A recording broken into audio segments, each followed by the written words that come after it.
Hello, and welcome to The Kosh. I'm your host, Timber Smith, and The Kosh is a podcast that spotlights people who've had an association with the Kosh or the surrounding Fox Cities area. Kosh listeners, good morning. How are you doing? I'm going to say I feel good this morning, but I've got this grumbly in my voice. But I'm not going to lie, I kind of like the little Barry White thing I got going on because I don't normally feel like I've got a Barry White thing going on. So I hope that you can tolerate the little grumbliness. Other than that, we're going to have a fantastic episode. First of all, because I got to talk to you a little bit about whatever is going on outside. And what is going on outside is this: why did the snow creep up on us like it did? All of a sudden, it just was like, boom, snow.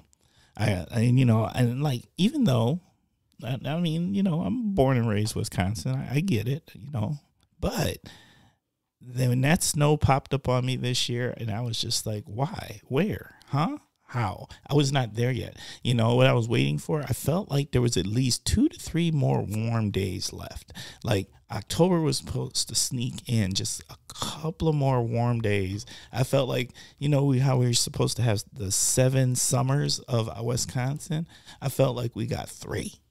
So I feel cheated. I felt like there was at least 4 more nice little 60, 70 degree days in my future. And then all of a sudden it was like, boom, hey, let me bless you with this snow. And I was like, no, don't do that to me. But that happens. So, all right. Well, Kosh listeners, you know what I'm going to say. I don't know why I get these amazing, amazing guests. And this week is no different. So, without further ado, this week's guest is Emily Voight. Hey, Emily. Hey. How are you doing this morning? I'm also feeling a little grumbly, too, this morning. Yeah? Not sure. Allergies, cold, what? I took an allergy pill last night. I'm feeling a little better now, but it could be anything. It could be anything. And, I didn't think about allergies, but I don't know. It's just like, and I don't feel sick in any kind of way. Like I feel good, but it's just like something's sitting there. Yeah, I feel it too. But you know what? Right now, I feel like Barry White. So I'm just going to go ahead. I like the Barry White voice. It's good. It's good. Every once in a while, I'm just going to bust that in this episode in some spaces. All right. Do it. Go for it. Emily, can you please share a little something about yourself and your connection to the Kosh or the surrounding Fox Cities area? All right. Well, I, too, am born and raised Wisconsin. I've lived pretty much my entire life in Appleton, though there was like 2 years I lived in Menasha. And I'm a UWO alumni times 2. So driving in today, it was tons of memories. I had to just take Jackson to come here because it was like coming almost like back home to my second home. Oshkosh was my second home for the longest time when I was a student at UWO. The first time and then the second time too, because I never lived on campus. I always drove in on Jackson, and I went past, the BP where my keys got locked in my car, and I remember that. Oh. And, and lots of good memories too, so many good memories, just the good feeling of driving, listening to my music, coming into campus, and so many things have changed, but so many things have stayed the same. And I love UWO. I do too. I mean, that's home. It is home. It is home. They can change it all they want, but I have such a connection to it because not only did I attend there for my degree in business and then my teaching degree, both my parents are alumni to UWO as well. My dad got his undergrad there. My mom had her master's. My sister was the outlier. She went to Point. You just call her out. Yeah. I'll just call Carly out right now. Pointer, whatever. Anyway, but no, I just, there's something about Oshkosh and and I've never lived anywhere else in the Fox Valley. It's my home. I've worked here, played here, loved here. My first adult job was in Neenah at J.J. Keller. And, and then the first job that I ever really loved was as the assistant manager of Harry's Bookstore, which is no longer there, but it was also really close to campus too, obviously, textbook store. I remember. You remember Harry's? Yeah, I remember Harry's. Yeah, it was it had such a great vibe. It was like, I hate it to leave it. But I did because my kids, I had to, daycare was eaten into my pay. So, but yeah, that's a serious topic. That's a serious topic, and we're going to talk a little bit about that too today, I think. So. Oh, well, I am all about that. Okay. Yeah. But yeah, that's my connection to Oshkosh, and like I said, Fox Valley. It's. I wouldn't live people ask me if I'd move anywhere, and I'd say anywhere else in Wisconsin. No, I'll stay here. As long as I live in Wisconsin, I'm living in the Fox Valley. I wouldn't move anywhere else. I think there's a lot of people that kind of feel like that. I think people don't know until you know. Yeah. I think by far we're very much an up and coming metropolitan area. I mean, you look at the Fox cities as a whole. But to live here and to understand how nice it is to live here is a whole nother level. Yeah. I make friends with people that move here, and they're like, oh God, it's got a small town feel, but it's not small town, at least right. When you look at the size of cities in Wisconsin, Appleton's the 6th largest city in Wisconsin. My son's really big on facts like that. So he's the one that told me we were the 6th largest city in Wisconsin. I'm like, okay. All right. I'm ready to jump in if you are. Sure. First segment is what in the world is going on with. That's where you start with the phrase, what in the world, and then you tell us what's on your mind. So what's on your mind, Emily? Well, you already called it when you said you had to talk about the snow. Like, what's going on with the snow? And it's not snow today, but God, there was frost on my car, and there was frost on the roofs of the houses around my house, and there was frost on the leaves on the ground. And it was cold when I took the dog out this morning. He does not like the cold either. So yeah, what's going on? What in the world's going on with the cold? Facts. This is too cold. And you said, we should get more warm days, but October started off so hot. It was like 80 degrees when we started off with October. And then 2 or 3 days in, then it just, bam, like dropped.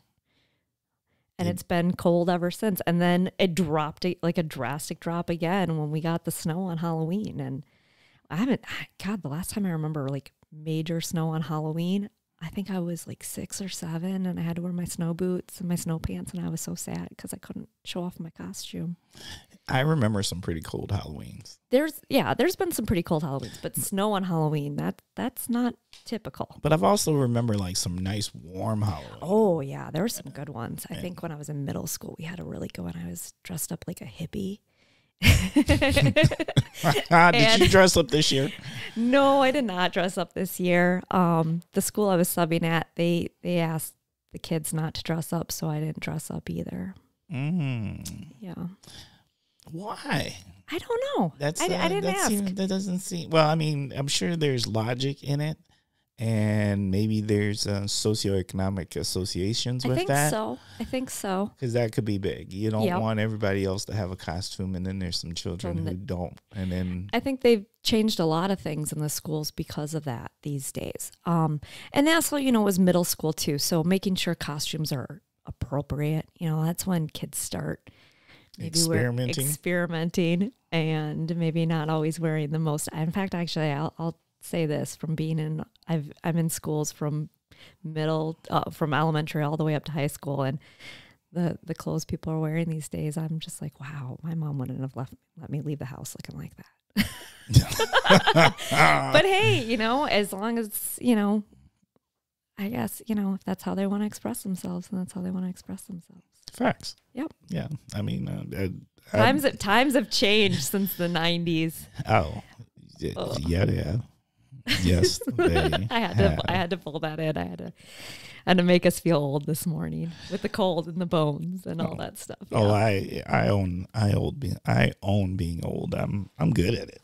Oh, I just turned 40 in September, and so I'm finding myself in that weird, like, am I too old for this?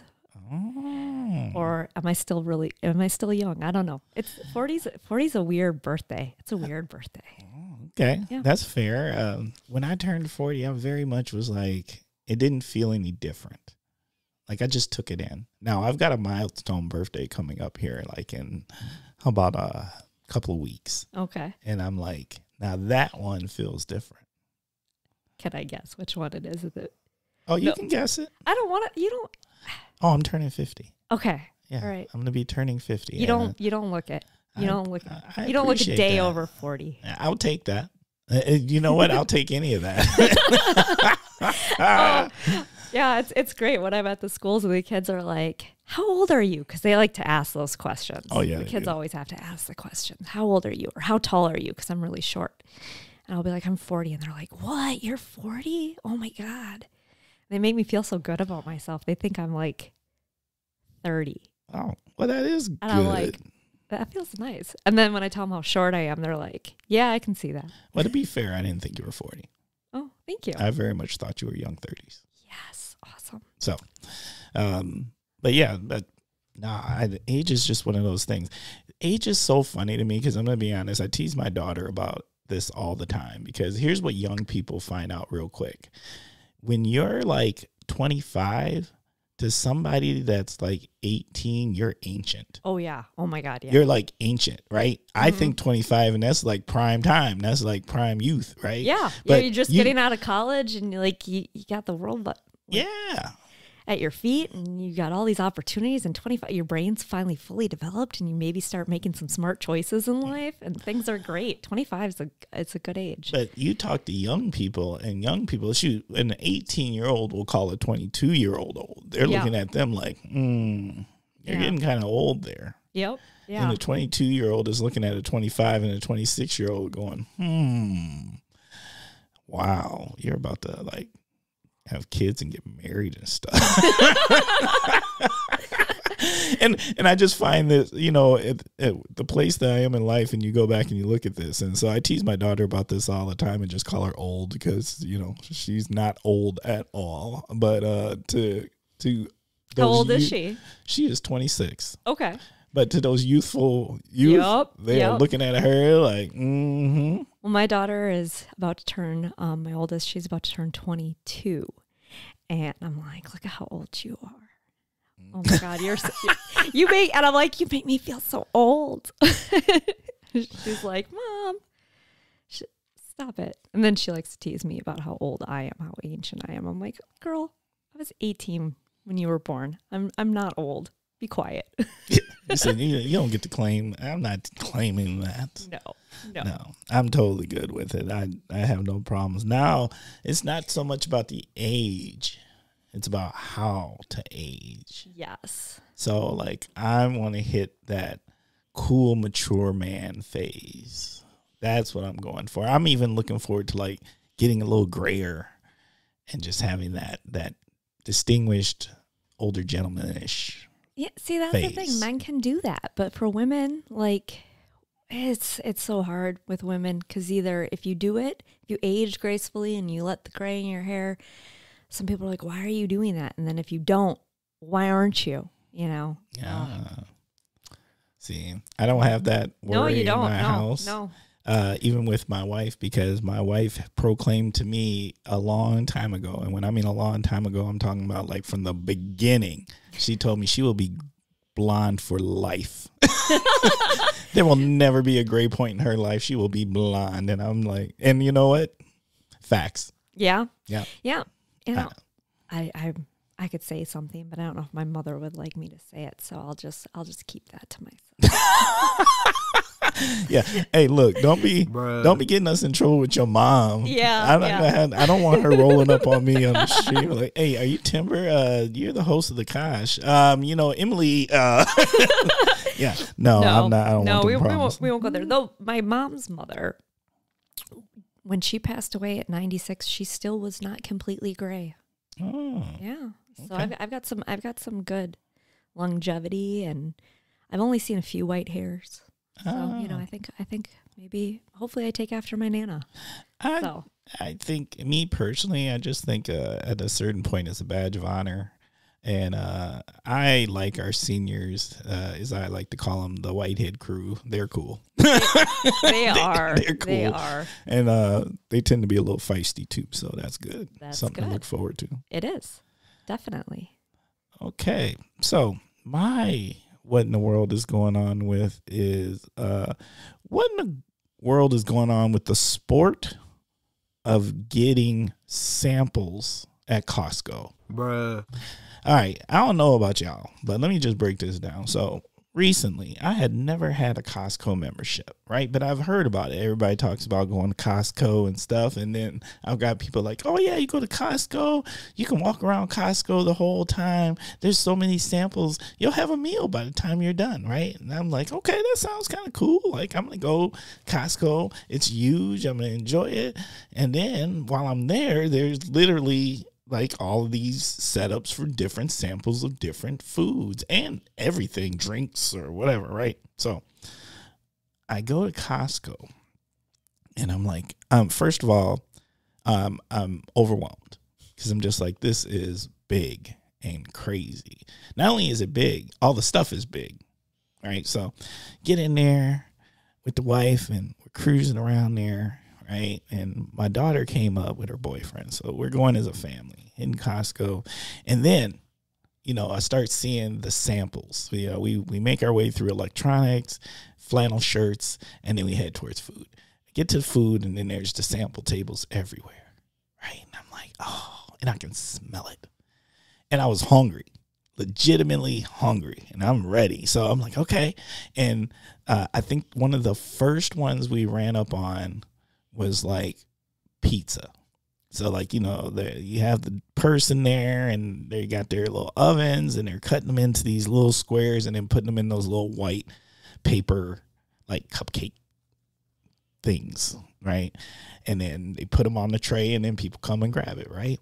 So I'm scoping it out. Right. It wasn't quite done. And I'm like, okay, I'm going to wait. I'm going to watch. They put them out there. And I'm getting ready to go in there, and all of a sudden, swoof, here comes this lady. Swoof, here comes another. Swoof, here comes another. And I'm like, whoa, what is going on here? This is wild. And I was like, okay, maybe this isn't the one. So I back away from that, and I move to the next one. And I go to the next one. I'm trying to get some samples, right? And there's a little line. And I get in the line to try to get towards the samples. And then people are just like coming out of everywhere as the person pulls it out and they're putting the stuff in there. And I think this one might have been like, I don't know, peanuts or something, right? And they're filling a little paper cup of peanuts. And then swoop, swoop, swoop, swoop, swoop. And I'm just like, oh my God. Can I say, and the reason I say it's a sport was I didn't realize how physical trying to get a sample is in Costco. Like, Bruh. I'm not even kidding. Can I just say that out of literally, I think there was 8 tables of samples. I got one. I was able to pull off one sample. Dang. Which was like some lamb meat. It was like gyro meat. Okay. Which wasn't the one that I really, really wanted to get to because the pizza one was the one. Yeah. But that wasn't. I feel like there needs to be a training video for how to actually properly go about getting the samples in Costco.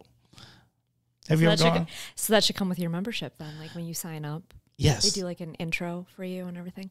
I have been in Costco once or twice, but I don't have a membership. And I keep saying, I need to get a Costco membership. Like, I don't know, probably about 2 or 3 times a year, I'll say to my husband, are we going to get that Costco membership? And he's like, Emily, I told you to do it. So just do it. Oh, that's such a husband answer. That actually sounds like me. Yeah. I think it's all husbands. Facts. It's in our training manual. It's in your training manual. All right. Well, what I will say about this is the thing about Costco is like, I really like the stuff and I like the prices, but Costco is like Target the receipt wise on steroids. And what I mean by that is like Target. I refuse to go in Target. You know why I refuse to go in Target? Because you can go in Target and no matter what you buy, it's going to be at least $100. So you literally can go in there, buy some toothpicks, some toothpaste, a new pair of socks, some peanut brittle, and somehow it's $100.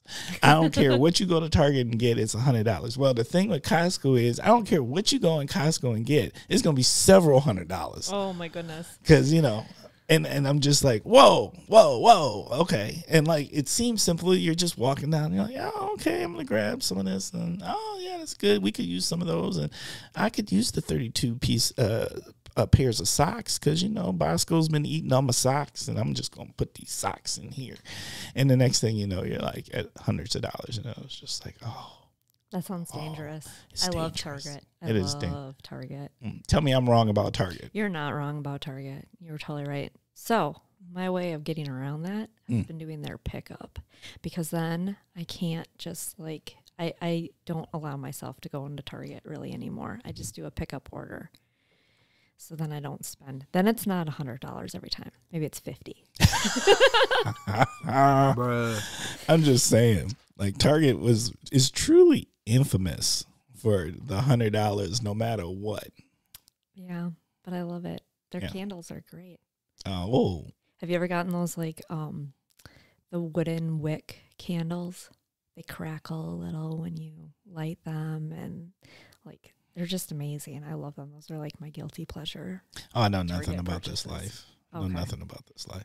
Ask your wife. She'll probably know. Well, I'm going to be honest. Okay, our candle, we do buy candles, but the whole candle thing is this. What we do is there's the Black Friday deal at Menards every year. And they have these humongous candles, and they smell really good. And they're like, well, I can't say what they are now, but they used to be like $1.99. Oh, wow. And then we would just go and literally buy like a case of them every Black Friday. And then that would last you like the entire year. But I mean, for $2 a candle, you can't beat them, and they're huge. So some would get given as gifts, and then, you know, the rest of them get utilized throughout the year. It's like the deal for candles. That's awesome. I never leave my home on Black Friday because I've worked retail too many years of my life. Even though it's been years since I've worked retail, I don't even know.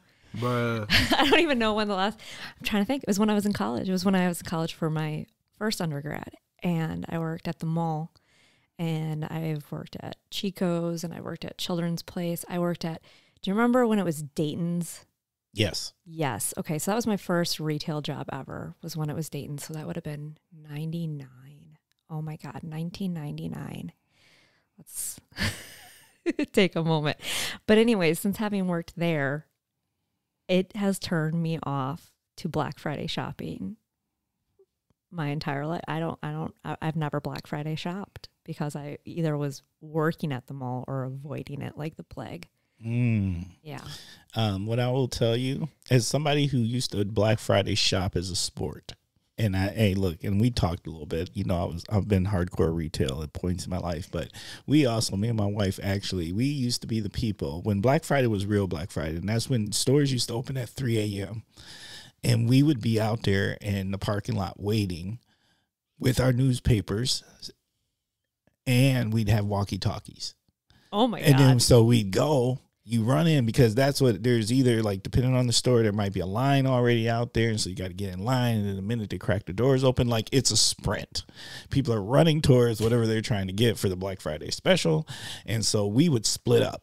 And then we had our walkie-talkies, which would be like, hey, I'm going to grab the puzzles in aisle 47, and you go grab this, and then we'll meet back at the thing, and you get in line at this point, and I'll go grab this, and then all sorts of stuff. Like, because there's strategy in it if you really want to do it. I bet. But now, none of that. Yeah, well, now they're open on Thanksgiving. Well, not even just that. The online game changed it. Yes, that did. Definitely. So like now, there is no sport to Black Friday. It's really just if you want to stroll in, and it's pretty chill and it's not overwhelming. Might not even be a long line, like nothing. It's just shopping. Yeah, my mom would tell me stories about when I was little about the things we'd get out that Fleet Farm catalog, and mark what we wanted from Santa. And when she in Toys R Us was still a thing too, and having to like get that last Cabbage Patch doll. My mom felt so accomplished getting me my Cabbage Patch doll that I had to have. I feel that. But I never did that because I worked in retail when I was in high school. So and then in my early 20s too. Yeah, Black Friday was not a day you could get off. No, it was not. You were required to work unless you had like a life-threatening. Literally, you had to have like a doctor's note. You needed more than you need a doctor's picture and X-ray. Probably you needed an X-ray of your problem to get out of Black Friday, because otherwise you were and actually I felt when I was working at the children's place on Black Friday, which you would think we didn't get a lot of people coming in, but people would like to buy their Christmas outfits for their kids there. And I always preferred the first shift because then you got there before the rush and you could leave. And if I wanted, maybe I did do a little shopping that day after I was done with my shift, if the mall didn't look too insane at the Fox River Mall. But yeah, it was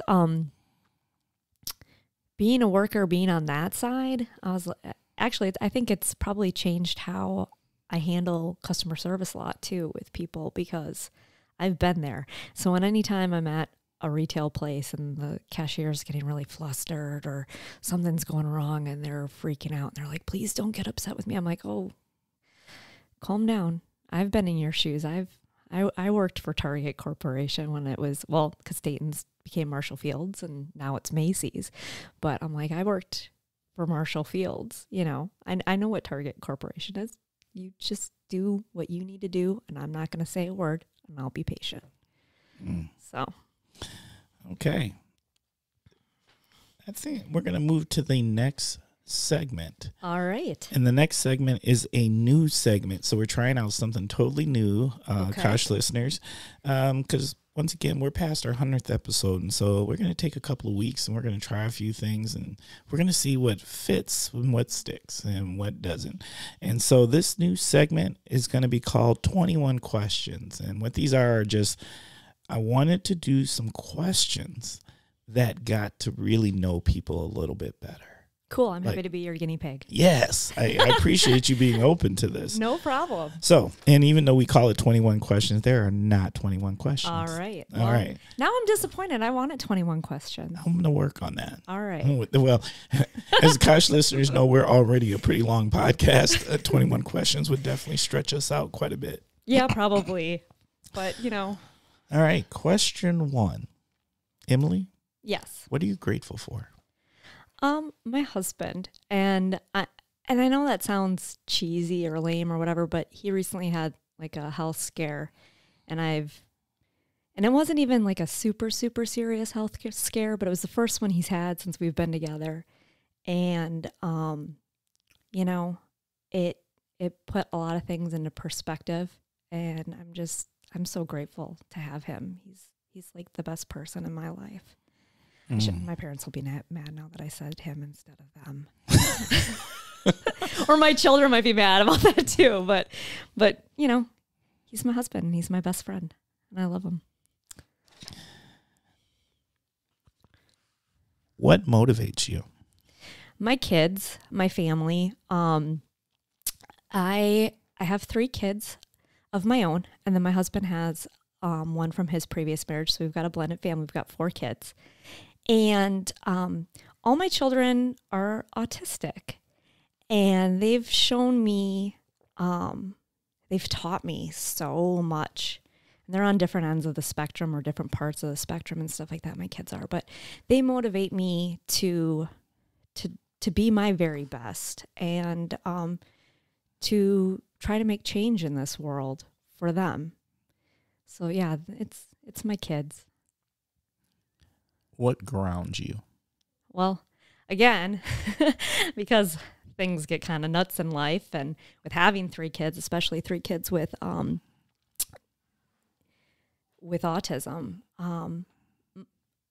it's back to my husband. He grounds me. He can drive me crazy too. He can make me nuts. Oh, that's in the handbook too. Yeah, I think so. I think it's supposed to be happy wife, happy life. I think he lives by the slightly irritated wife, amusing life. I don't know, but he can get me to stop if I'm starting to spiral. Like, no, you need to chill. Like, take it down a notch. I know you're really type A, but he can put things back into perspective for me, and that's good. I need that because I'm kind of a hyper person. I'm a very talkative person, as I think you've already noticed. Bruh. oh, yeah. No, I've been accused of being talkative since I was little. My mom said it. I had my first word at 4 months, and I haven't shut up since. According to her. You know what? That's a skill set. Yeah. Well, I think it's a skill set. It's a gift. The gift that keeps giving. The gift of gab. Facts. I have it. Yeah. I have the gift of gab. What does success look like to you?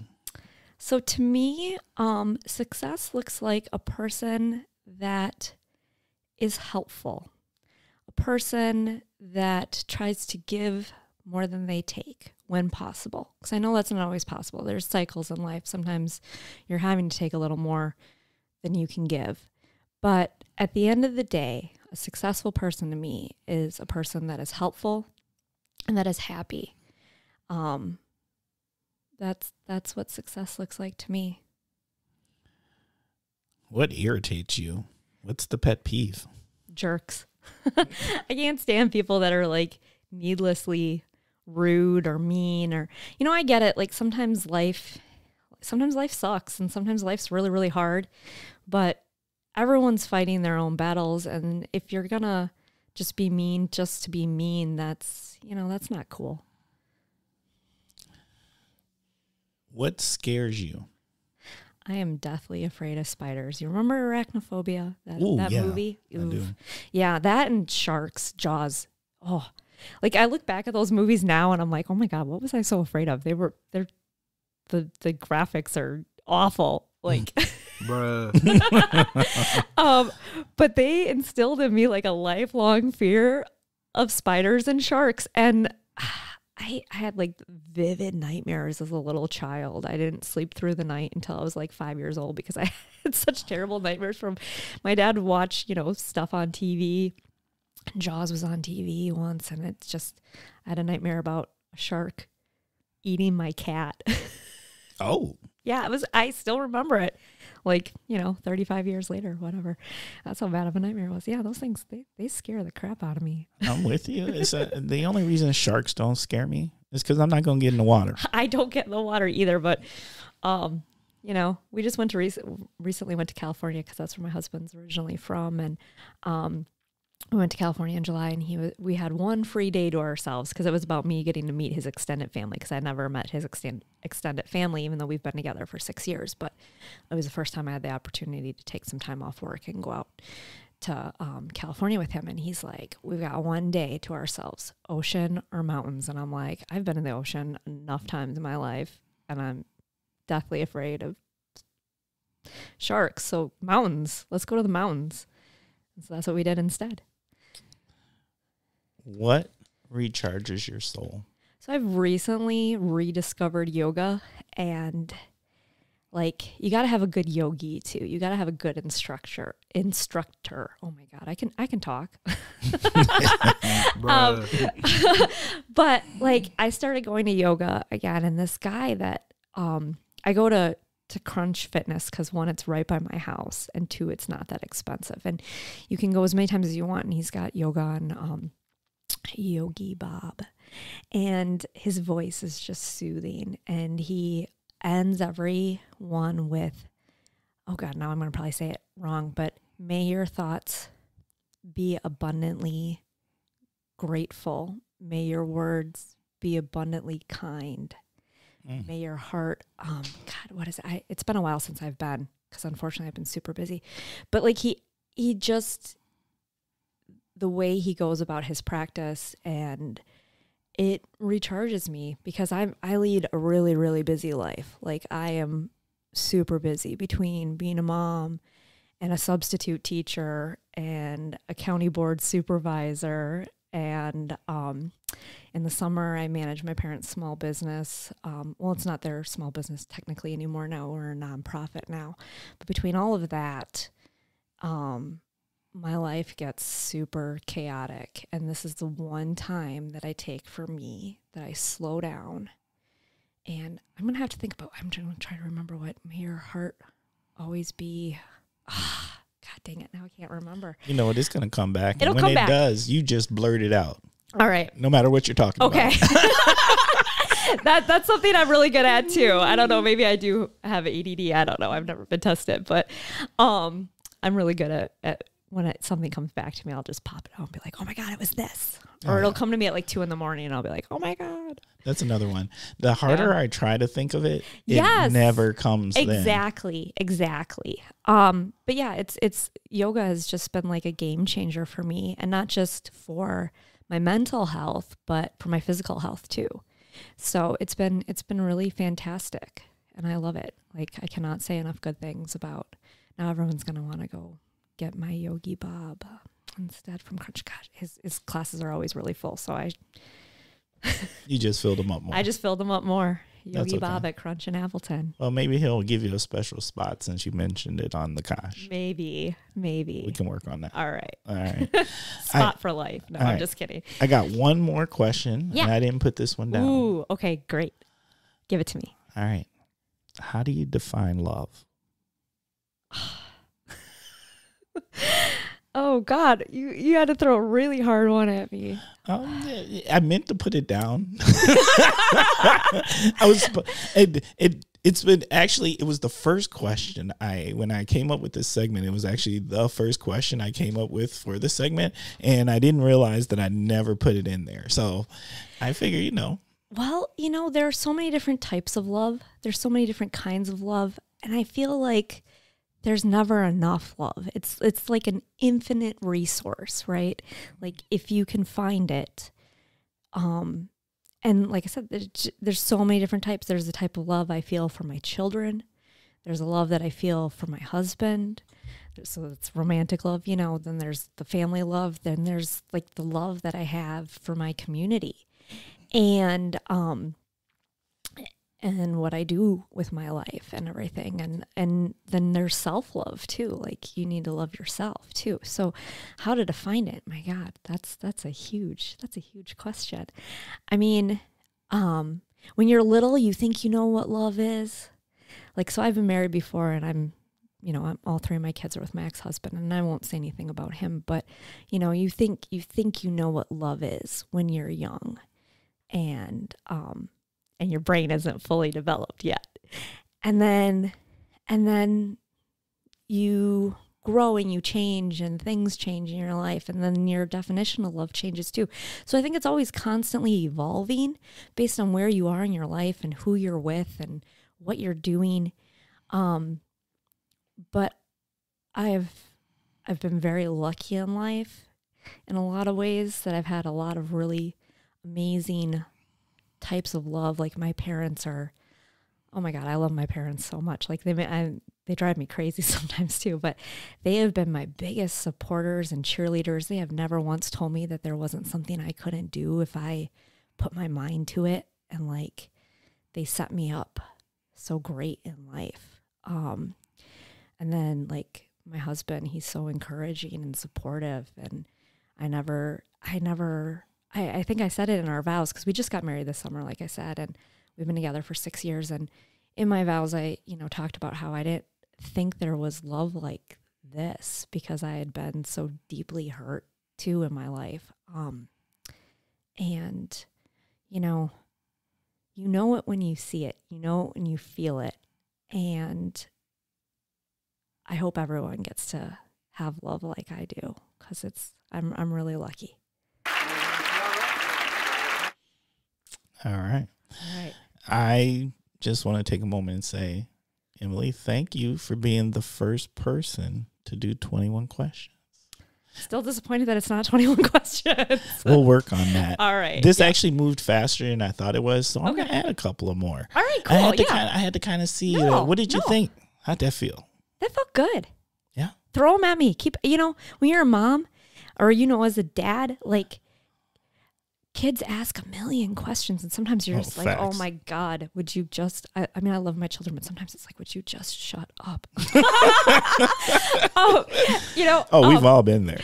Yeah, like, what is it? Those memes with like why Yoda died was because he just kept getting asked all these questions or something like that. Or maybe it wasn't Yoda that died. I don't know. I'm not a big Star Wars person. And my husband's going to kill me for saying that because he loves Star Wars. But, what was it? So it used to be, millennials used to be called Generation Y. Like we were originally supposed to be called Generation Y because it's Gen X. And then what comes next is Y.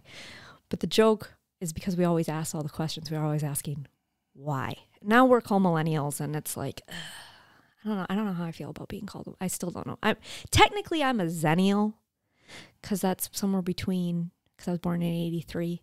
So, like I said, life without technology and, life with it, and you can adapt easier or whatever. Right. But I still wish we were called Generation Y instead, because we asked a lot of questions. Yes. No, yeah. And I think this current generation asks a lot of questions, except for they got Google now. So yeah, now they can find them out. They answer themselves. We had to go to the encyclopedia. I was gonna say, here's the funny thing. So I'm glad you said that, because I was in a meeting and someone used the term encyclopedia and literally was like, that's old technology for y'all who don't know what it is. And you really do have to think like that, because there were people in the room, they've never seen one. Like, they don't know what that is.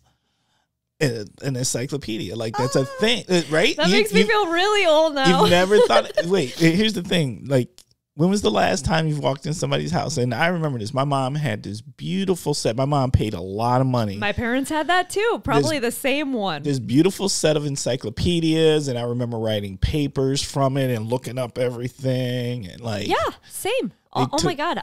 Because you couldn't, for me, so technology and using the internet to get information for papers in high school was just starting to become kind of a thing, but they wouldn't let you use that as a source. Right. Or if you did, you had to have a minimum of, books, encyclopedia, whatever, as your primary sources. Like you had to have 3 of those, and you could have maybe 1 from the internet. Because I graduated in 2002 from Appleton North. So encyclopedias were my best friend, especially in middle school. God, I'd look it up. Anytime I had a question, my parents would be like, I don't know, why don't you go look in the encyclopedia? Okay.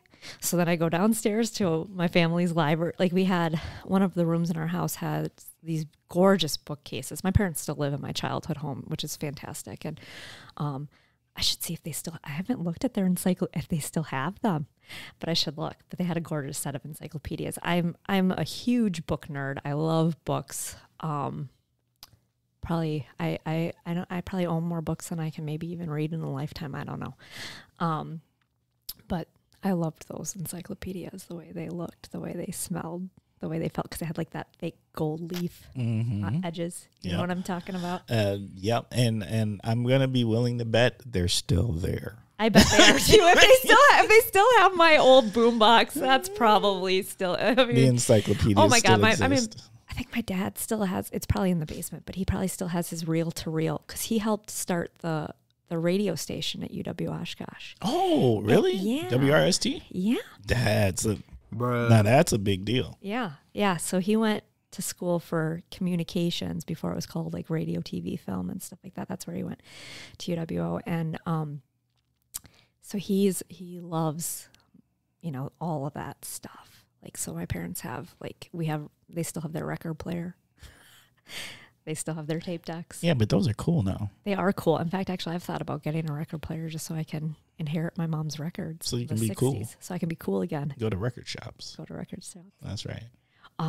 It doesn't, I don't think, does it still exist? Oh my God, now I'm gonna, they had one in Oshkosh. Are you talking about exclusives? Yes, exclusive company. Does it still exist? No. That gentleman passed. Oh, that's so sad. That was recent. Not recent, but within the last 2 years or so. Okay. Yeah. I was going to say, because when I was a kid, going to the Northland Mall was kind of a thing, because it was easier to get to from where I lived, because I grew up over on the north side of town. I won't give out my parents' location. No, well, it's because they're in danger with those encyclopedias. Everyone's gonna want to steal their encyclopedias. But I grew up by Einstein Middle School. I'll give out that because that's a pretty broad area. But that's the north side of Appleton, and you could not safely, but semi-safely walk to the Northland Mall from my house, or bike. I would bike it. Okay. And and going to Exclusive Company, it was one of my favorite things to do. You know, I worked at it, this no longer exists either. Now it's called the Black Bear. But my first job ever was at the Golden Basket. Do you know? Have you ever heard of the Golden Basket? I do believe. Isn't it buffet? No. It wasn't buffet? No. Okay. So it's a family restaurant, kind of like Mary's Place. It's on Richmond Street, and now it's the Black Bear. And the Northland Mall wasn't too terribly far. You'd just hike it back up Richmond Street, and there wasn't the roundabout there at that time. There was the stoplights and stuff like that. So you'd cross there, and then I'd take my tips and go spend my money at Exclusive Company. Or if I felt like walking the other way down 00, there was the bookstore there with used books, and I had spent, so my money was either spent usually when I was a teenager on CDs or books or shoes. I love shoes too. That's an expensive thing. I'll join you on 2 out of the 3. CDs and books? No. No, CDs and shoes. Shoes, okay. Yes. I grew up in the Jordan era. Yeah. Like, you wanted Jordans. Okay. Like, that was pretty, first $100 shoe. Like, that was evil. That was definitely one of those discussions with your parents. Like, I'm not paying for $100 for a pair of tennis shoes. Oh my God. I think my first big expensive pair of shoes, because my mom's big on shoes, and her mother too. Like, it's something that's just been handed down to me through generations, is our love of shoes. And my first really expensive pair of shoes was probably my Doc Martens. Oh. That I got. I remember those were popular. They were popular in the 90s. Now they're probably coming back again too. No, they've never left. That's true. People who wear Docs, it's a lifestyle, right? Okay. It's a personality type. It's a fashion statement. Doc Marten has never gone out. That's true. I mean, I only had the one pair, and it was hard to find because I have such small feet, like a 5.5. Yeah. You know what? There's people right now that are so jealous of you because you know what you get? You get all the good stuff that's on clearance. Yeah, I do. Yeah. That's one of the nice things about having little feet is that you can get clearance shoes. Yeah, I love shoes, but I think I was wearing my Birkenstocks here today. I think no, I was wearing something else. But that was the next expensive pair of shoes I got was my Birkenstock sandals, and I wore them everywhere to the point. I don't have them anymore because they ended up getting holes in them, but I took them with me when I went to Germany as an exchange student, and I walked up a mountain wearing Birks. So. People like Birks is a cult following. Yes. People who wear, and my daughter is one of them. I'm just gonna call her out. Like she talks about Birks like she's got a series Birk collection, and like she's got this thing about Birks. Oh, I wish I could afford that many, but I have two. I have 2 pairs of I had to replace those sandals that got holes in them finally in the bottoms, and then I've got some nice clog ones from there too with like faux Sherpa inside them. And they're super cozy. I thought that's what I wore here today, but no, I think I wore something else. Yeah. I wore boots today. It's because of the snow. No, there's no snow on the ground, but it might be by the time we're done with this. You never know. Wisconsin's playing tricks on us. Yep. All right. We're going to go to the next segment. We didn't get to those other questions. We just got distracted. That's okay. Oh, this isn't distracted. This is the Kosh. We just talk about things. It doesn't matter. We go where the conversation goes. Sounds good. All right. Next segment is word association. This is where I'm going to say a word and you tell us what's on your mind. All right. So we always have one word we start with. It's our unifying word. It's our word that bonds us all. And that word is food. Okay. This is going to throw people for a loop. Pollinators. Bruh. So I work with butterflies. That's what I do in the summer. And my family, we started our business, Butterfly Gardens of Wisconsin. And now it's a nonprofit. And I've been working there since it began in 2013. And you can't have food, or you can't have fruits and vegetables without pollinators. Pollinators create a third of our food that we directly consume. So anytime you want to eat an apple, you need a pollinator. Anytime you want an avocado, you need a pollinator. Anytime you have a cup of coffee, you need a pollinator, which is crazy. Like, you don't think about it, and they don't really talk about it in school. Like, maybe they do now. I haven't maybe taught one of those classes while I've been subbing, but you can't just plant a seed and then all of a sudden you've got your food. There's work that goes involved in it, and it's not just sunlight and rain and whatever. You need a pollinator, and you can't have food. Like, that's not meat. And actually, I mean, even some of the meat products that we eat, they need pollinators to get the food to feed the meat products, to feed the chickens, to feed the cows, to feed the pigs, whatever. So yeah, pollinators. That's when I think of food, I think of pollinators. And maybe it's because that's what I talk about every day when I'm at work at the Butterfly Gardens. I give my little spiel about how important pollinators are to our existence as humans, because honestly, we wouldn't exist if it weren't for pollinators. If they go, we go. If the bees leave, they're taking us with them. So yeah, I don't think we talk enough about that anymore. Like, that is a serious discussion. Like, we've got to recognize it and make people aware. Like, the earth is put together a very particular way. yes. Right? Things exist for a reason, and we may not always understand it, but it's there for a reason. Right. And I think we don't have enough discussions about the importance of things like pollinators, and that we probably shouldn't kill all the bees. And No, don't kill the bees. and all of that. And people, who get so angry about, they're more worried, the no more maize and how upset they are. And it's like, it ain't hurting nobody. Let the pollinators do what they do right now. Yeah. Because if you get rid of them, you won't have your avocado toast anymore. I don't know. I've never had avocado toast, but I do like guac. So yeah. When I think of food, I think of pollinators. That's the first thing that comes to my mind. So, cocktail or beer? I am one of those rare Wisconsinites that doesn't like beer. I said it. I called myself out. I've never been a beer drinker. I like wine. I love white wine. And because I'm such a lightweight, I think maybe I'll blame being 4'11" on this. I tend to mix my wine with a little bit of Sprite, so it's a spritzer. But maybe it's also because of being a mom and having been a mom for so long. You can't really get your drink on when you've got kids, right? So hey, people find a way. People find a way, yeah. So no, I'm kind of like a white wine spritzer. Maybe I'm just sound like a basic, but yeah. Okay. That's what I like. That's what's up. That's what's up. Shop local.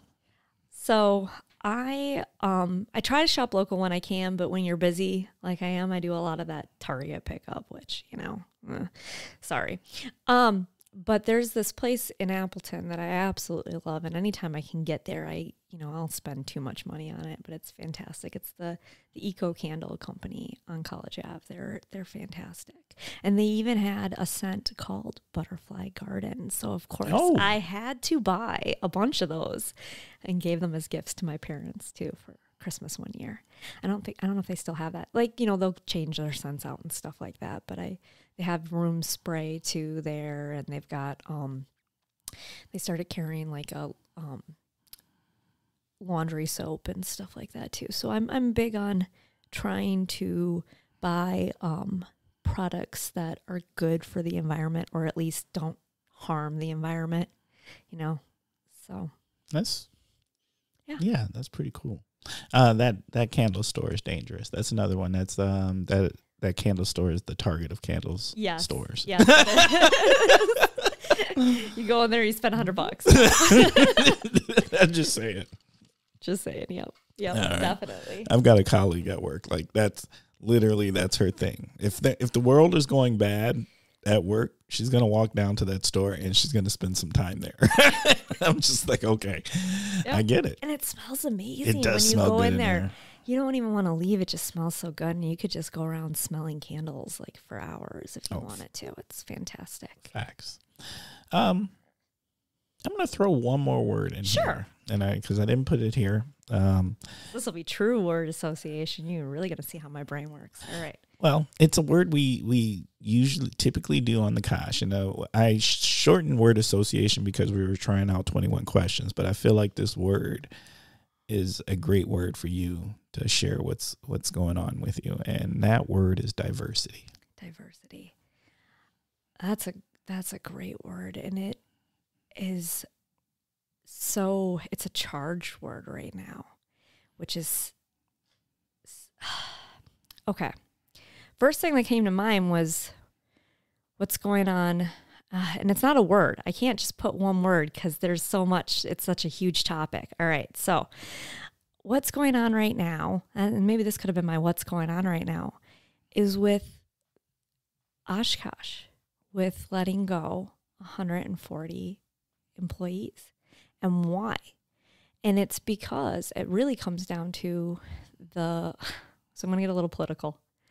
And I hope that's okay.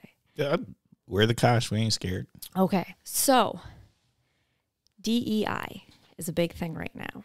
And it's something we're seeing in local government or something we're seeing in schools.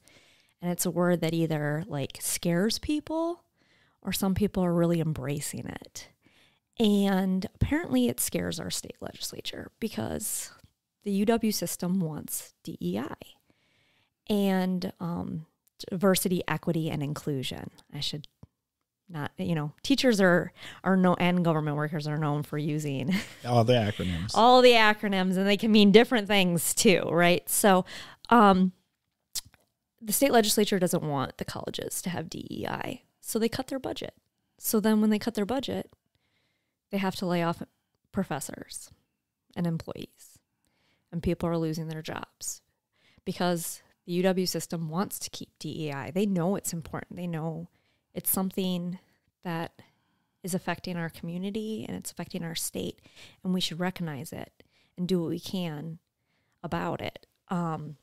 So for me, diversity, when you have children with autism, and I don't want to call it a disability because it can be a superpower too. It's an ability. It's an ability. But it's part of it, it's not, how do I say this without saying it?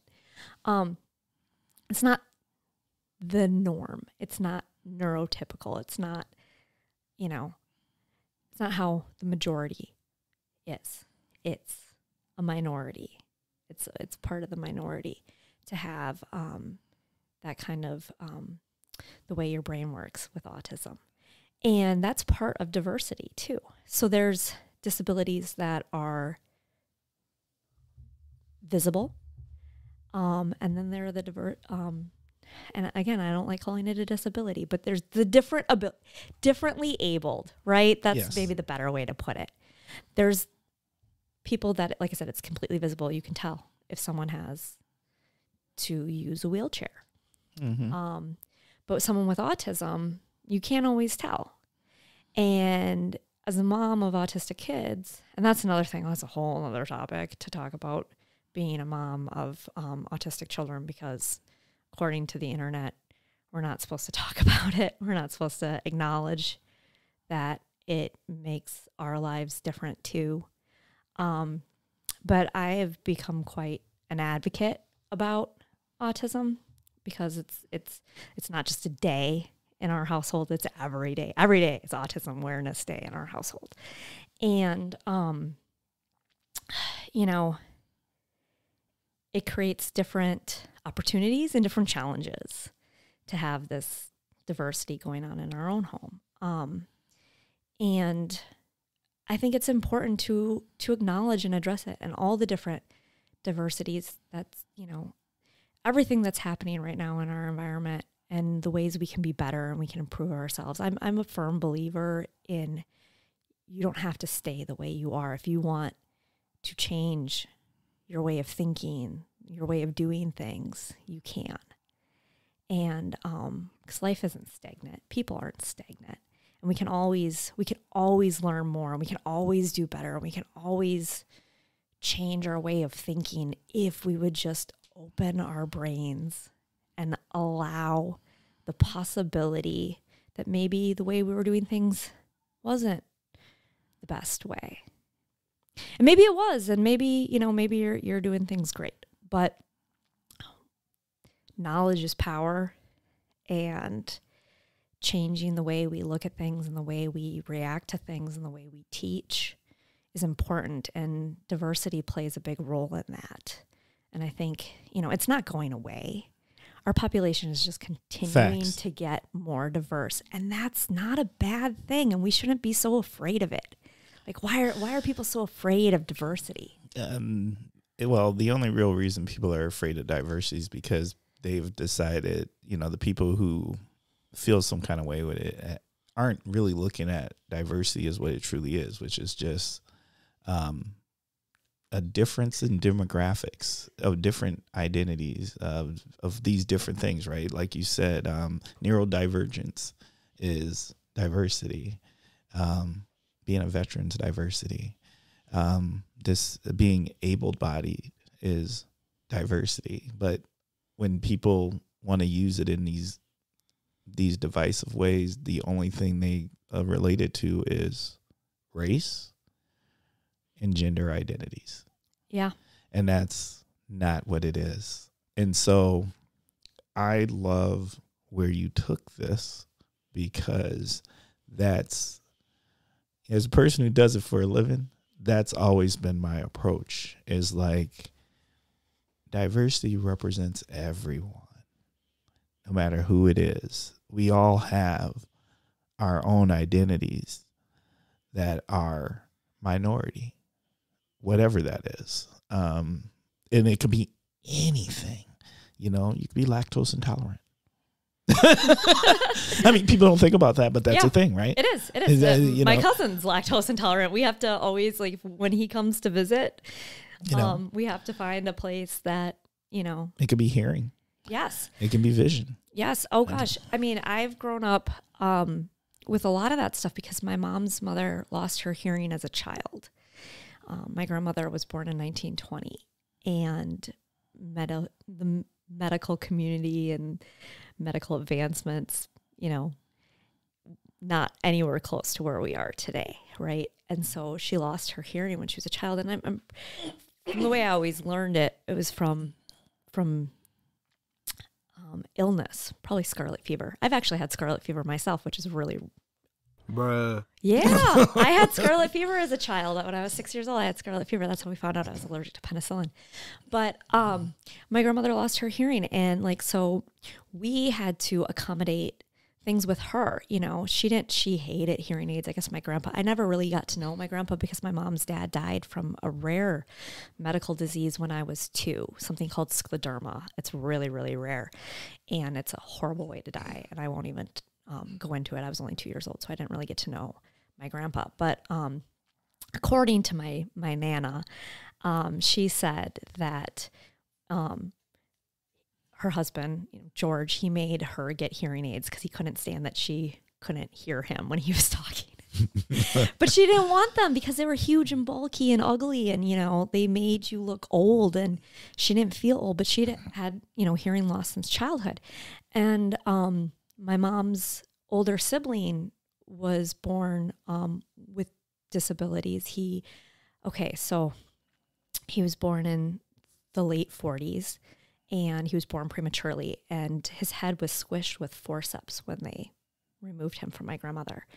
And they never figured out, because, again, medicine being what it was in the 40s and 50s, was his... and the medical diagnosis, and I never use this word because I hate this word, but the medical diagnosis of that time was mental retardation, okay?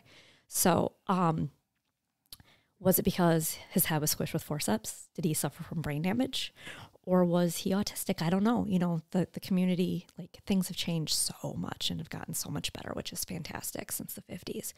But like for us in our family, this has been part of our lives for a really long time. And so I've always been more sensitive or aware or whatever of this. And so, you know, I always made a point when I was a little kid to embrace those with these differences. I was always the kid that, like, when there was a new student in class that moved here, you know, oh, who wants to show them around? I'd raise my hand. I sat in the front row too. I was that kid. Teacher's pet. Yeah. Well, you know, I'm the daughter of a teacher too, so that's also in my blood. But and every school that I ever went to, everyone knew my mother. Like I couldn't get away from it. Growing up, everyone knew I was Marty Voight's daughter. Or on the flip side, everyone knew I was Jack Voight's daughter because my dad was involved in politics. So, and I do both myself, you know, teaching and politics. But, you know, diversity has been in that kind of diversity has been a part of my life, my whole life. You know, when we would go to visit my grandmother, my Nana, and we would go see my uncle, and he lived in a home for men that, you know, suffered from, you know, either Down syndrome or other cognitive delays and stuff like that. And so we'd go and see him every summer. And I don't know if he ever knew who I was, but he obviously really knew who his mother was. He knew my Nana.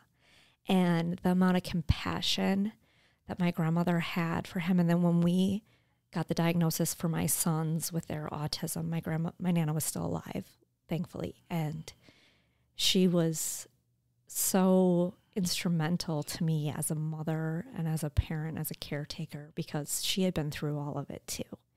And she knew. And unfortunately for her, the way things were back then, if you had a child with needs like that, you didn't keep them. They didn't stay in your home. Like either the state would put them in a home, or if you could afford it, you'd put them in a facility, in a home themselves. So luckily my grandparents had the means to try to find the best care for their son, but I can't even imagine like what that would take for a person to have to lose their child, to have to put them, you know, because the way society believed at that time that parents couldn't raise children with different needs, to like just have your child take, I don't even like thinking about it. It makes me want to cry. So to be in a family like that, and, you know, when people think of like autism, I tend to think of kids like my son, Sean. My son, Sean, is 13 years old, and he's nonverbal, and he's still not toilet trained. So I have to change his diapers, and I bathe him, and I help him get dressed. He's able to eat on his own, which is great. He has some words. He can say no, and he can say mommy, and he can say some swear words. I won't say them. Bruh. Yeah. And they're always like appropriate at the time too, which is fantastic. But he has a communication device, and it wasn't until he got his communication device that I ever got to hear him say, and I'm going to say it's him saying it, even though the device was speaking for him, he typed it out. He finally was able to tell me he loved me. And I think people take that's, when you go back to like, what is love? That's love. Like that love that I have with my son is like life transforming. Like people take it for granted. Like speech is so important. We're doing it right now. We're talking, and I love to talk. And my son you can tell he wants to talk so bad, but he can't. And it's a whole different level of things. So I just want to say thank you. And I'm saying thank you because once again, this is a great opportunity. And I'm big on this, for people to understand what a diverse family is. And you have a diverse family.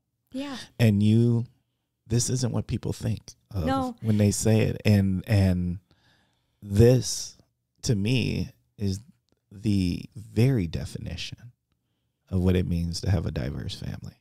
And if when I say we, I mean us as the people, and then our elected officials really understood what they're removing when they're taking away DEI programming, yeah. programs that help make it possible so we all feel like we belong, or we are all able to participate, that we all feel humanized.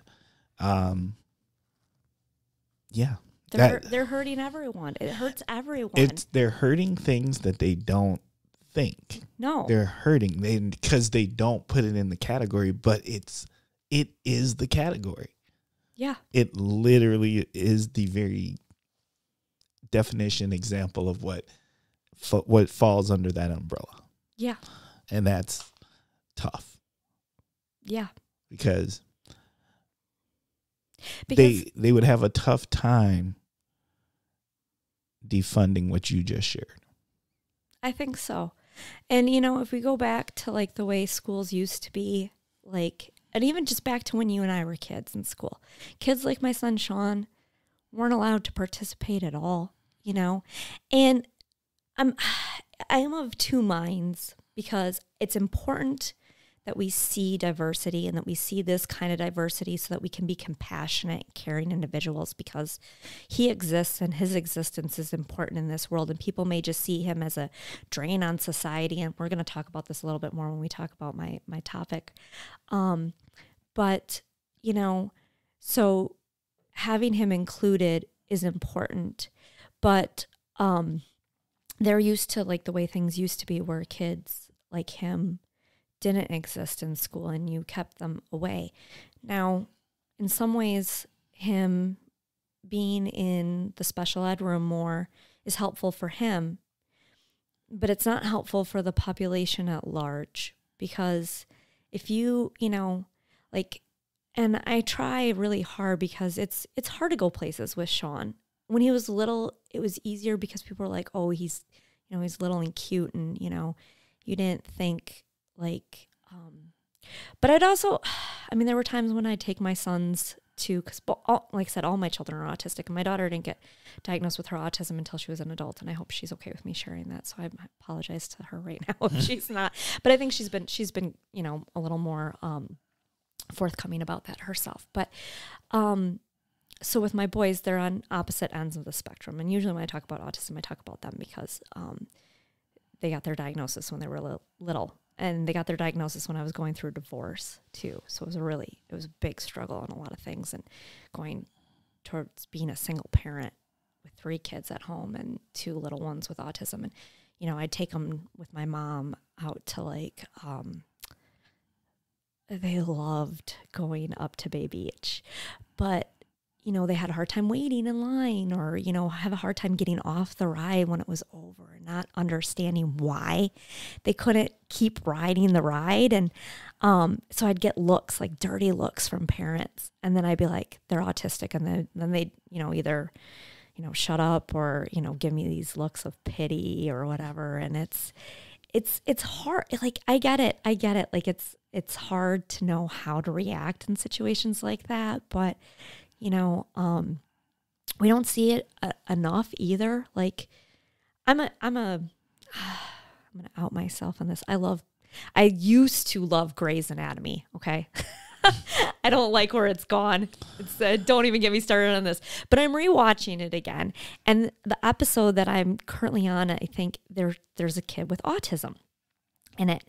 And people love to talk about autism, like with the, it used to be called Asperger's. So before the DSM-5, there was all these different levels of autism, or categorization. So there was, Asperger's, which was like Rain Man kind of thing. And people think of that. And the kid on this episode of Grey's is fully verbal. but he can't express himself well. So he's using Legos to show like how much something hurts. And so people like it when autism's like that, but they don't like it when autism is like Sean. And like I said, where he's not, he's non-verbally communicative. And because that makes people super uncomfortable, like super, super uncomfortable. And yeah. And I get it. It's, no one likes to feel uncomfortable. That's a horrible feeling. Like, I get uncomfortable sometimes even talking about it, and it's making me get anxious and nervous and weird. And I think you see me moving around in my chair a little more right now because I'm talking about something super uncomfortable. But like I said, it creates a level of understanding and compassion and stuff like that people don't always think about. And then I get all the times like, well, how do you do it? How do you do it? Like, I just do. Like, when you get tossed into the deep end, you sink or you swim. And I've learned to swim. And some days I flail. And some days I just do the doggy paddle. And then there are other days where I can really swim. And, but like, you have to, like, these are your kids. You don't have a choice. This is my life. This is how it is. So. Just thank you for being vulnerable with us. You're the welcome. Kosh listeners, because that was real. That was so real. Okay. We're going to jump to the next segment. Yeah, that's okay. Yeah, that's totally okay. I'm totally cool with jumping to the next segment. Okay, the next segment is called the Kosh Hidden Gems, and this is your opportunity to share a hidden gem or gems. It could be something everybody knows about, but maybe they don't know this particular thing about it, or it could be something that no one knows about. And what do you got? Well, I was there's a place in Appleton that I love to get food, and I don't go as often as I should, and I should probably support them more than I do.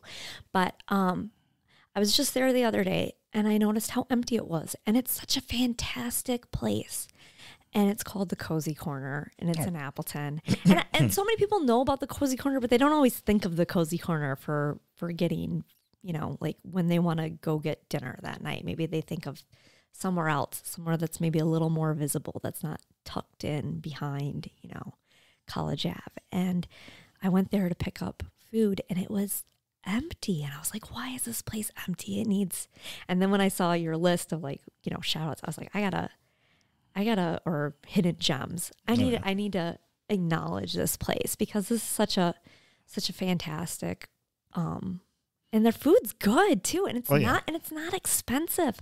Like, I like to support places. Like, I don't mind, every once in a while, like, shelling out big money for dinner because, it's an experience and it's nice and it makes you feel good to be able to like have that privilege to be able to, spend real money. Oh, yeah. But, Cozzy Corner is great. Like, almost anyone can afford it. Oh, yeah. I creep there for lunches. That's like a lunch hideout, and they got a nice little 2-piece catfish that's super nice. Get some lemon pepper fries, get some sweet tea.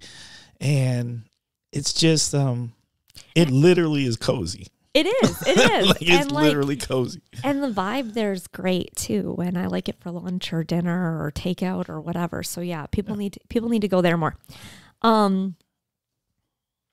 This is something, and I don't want to be like self-serving, but like so many people don't know about our business, the Butterfly Gardens, and it's a hidden gem. And anytime people like find out about it, they're like, why haven't I heard about this? Like, why? Because we don't advertise, because we don't have that kind of money. We don't have that budget. And now, especially with us being a nonprofit. So I'm going to do a little something nice for my family right now. Because actually with it being a nonprofit, we don't profit off of it. We don't make any money, but the purpose is to teach people about the importance of pollinators and get them out in nature. It's a little tiny 7-acre piece of land on Highway 47 when you're heading north. If you get to Macville, you've gone too far. But it's, it's on the way up north on 47, and it's just this little, and we have a nice little atmosphere, and it's some days can be really, really busy. But once people have been there, like we'll get people come out there to propose, which is fantastic. I got to witness a proposal this year because the guy asked me about it ahead of time, and I took pictures for him and stuff like that. And, Bruh.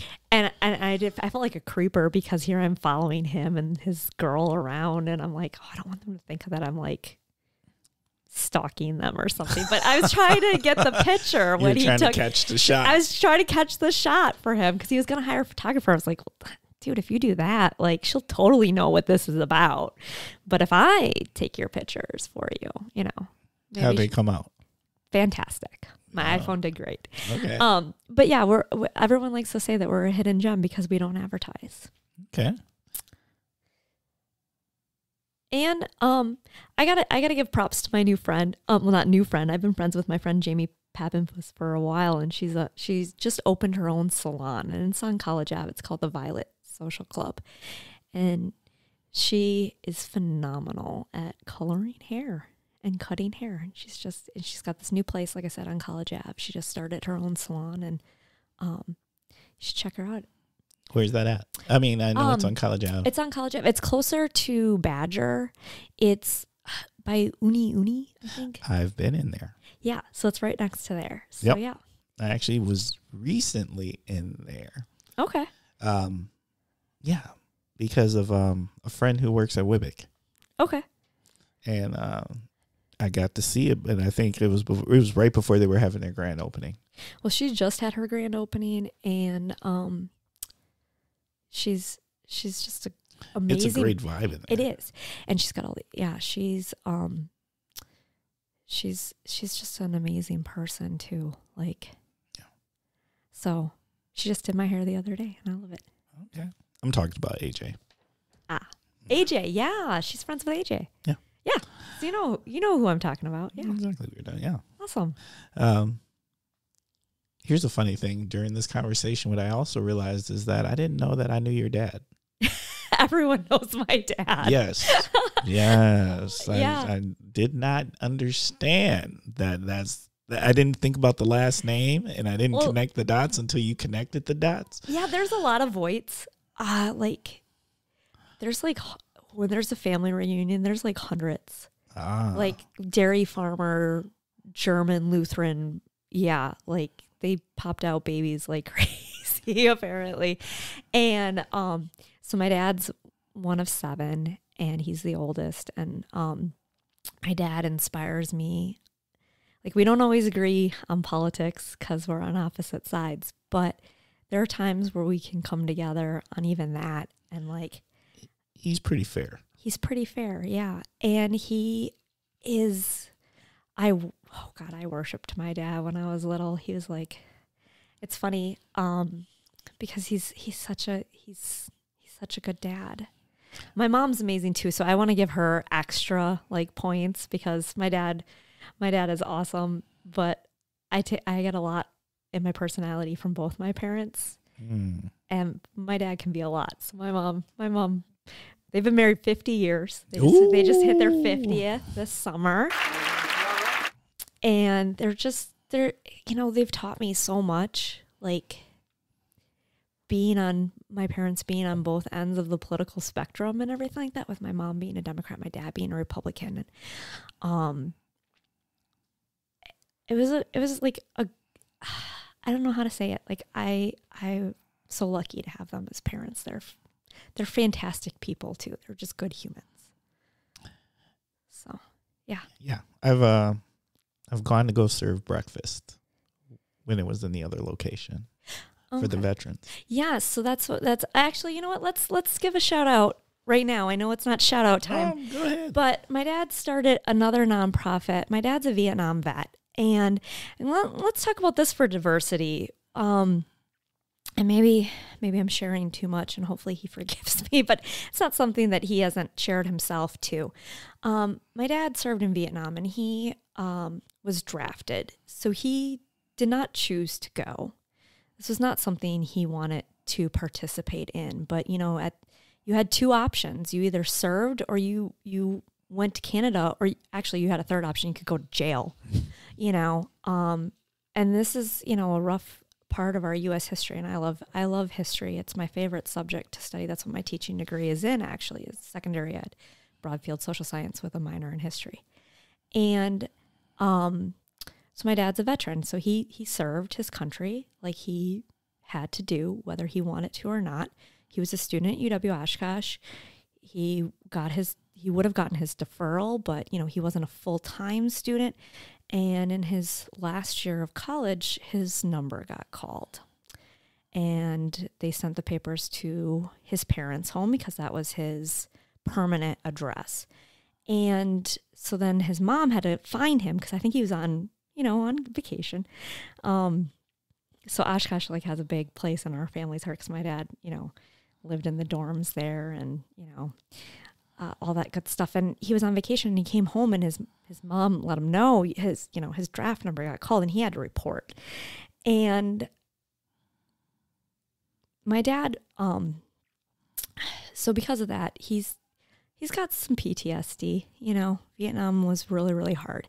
And even though he was luckier in some ways than others because of having the experience that he had at Oshkosh with radio, he was able to do stuff with the radios in Vietnam. So he wasn't on the ground in the jungle, like that. But it still was a really, that's a hard experience to be forced to go do something like that. Oh yeah. Without your consent. I'm a big believer in consent, and that's a lot. The best thing I think that probably came out of his experience with that is he met my mother, and she was going to college at UNCG, North Carolina. If people don't know about, probably people don't know about East Coast schools here, but so she was going to that North Carolina Greensboro. Yes, you got it, North Carolina Greensboro, and he met my mom there right before he shipped out, and it was like a freaking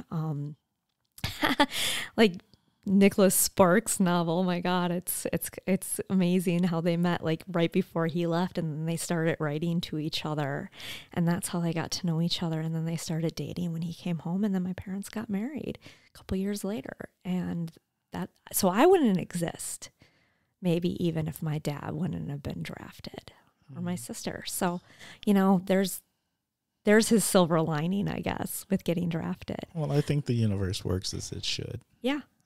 Kind of a firm believer in that. Me too. So, but he has a veterans coffee house, for veterans, and he likes to help out veterans as much as possible. Veterans get the help that they need to deal with their PTSD, veterans to get help with housing, veterans to get help with medication or food, or they have a food bank and all this stuff. And it's just a really amazing place.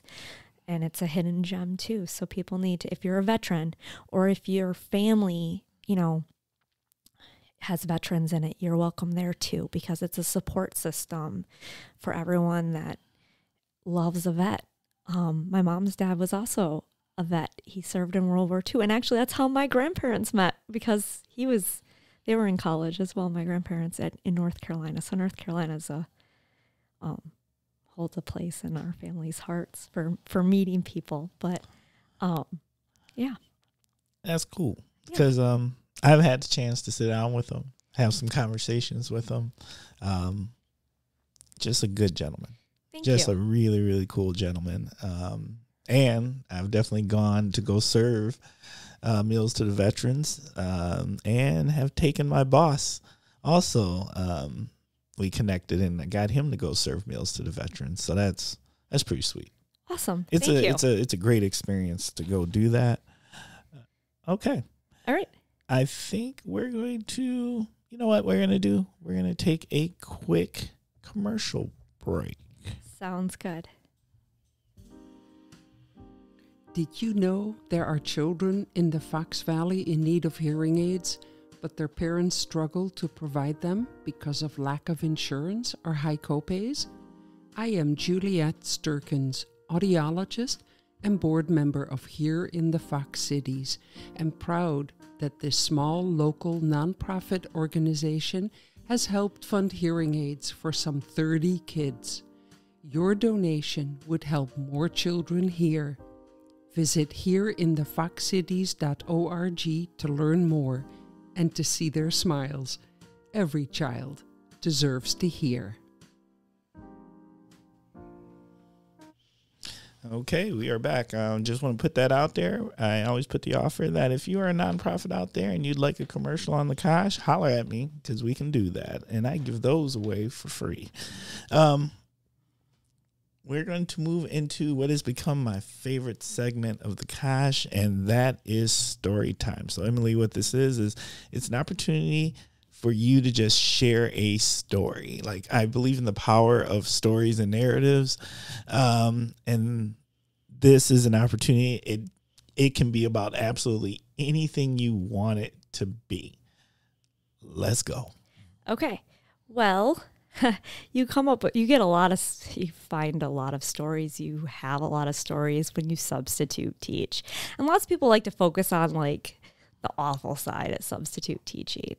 But I love it. I've actually I think maybe even found my niche, like being a substitute teacher. That sounds like hazard pay.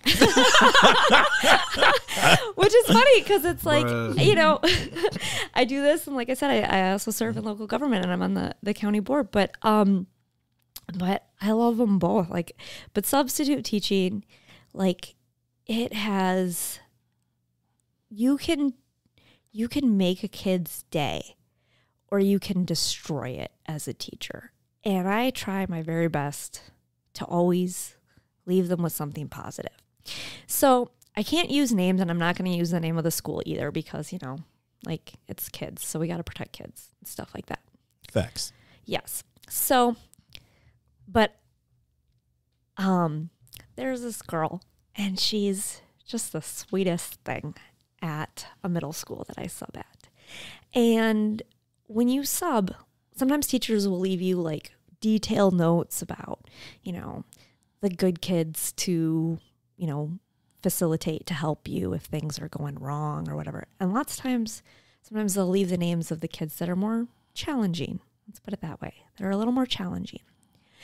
And when I look at those lists, I don't just look at them for how is this going to help me? It's how am I going to help them? So there's this one name that comes up frequently on the list of the challenging kids. But when I first met her, I hadn't seen that necessarily yet. But she came in, she was full of energy, bright-eyed, excited. But very talkative. I know all about that. But I decided to reach out to her, and I'm really glad that I did because now I see her whenever I see her name on the challenging list. I get it, but at the same time, I wonder, is it because people didn't take time to get her or get to know her or whatever? But I've created a relationship, obviously, professional relationship, teacher-student relationship, appropriate relationship with this girl. And, anytime she sees me, even in the hallways, whether I'm teaching in her class or not, she just lights up and she just gets so excited. And she's like, it's my favorite sub. It's Ms. Voight. And not only do I make her day, she makes my day too. And I actually just had her yesterday and it was fantastic. And you can tell she's one of those kids that hasn't had an easy life. And, but once she attaches herself to someone, she becomes very loyal.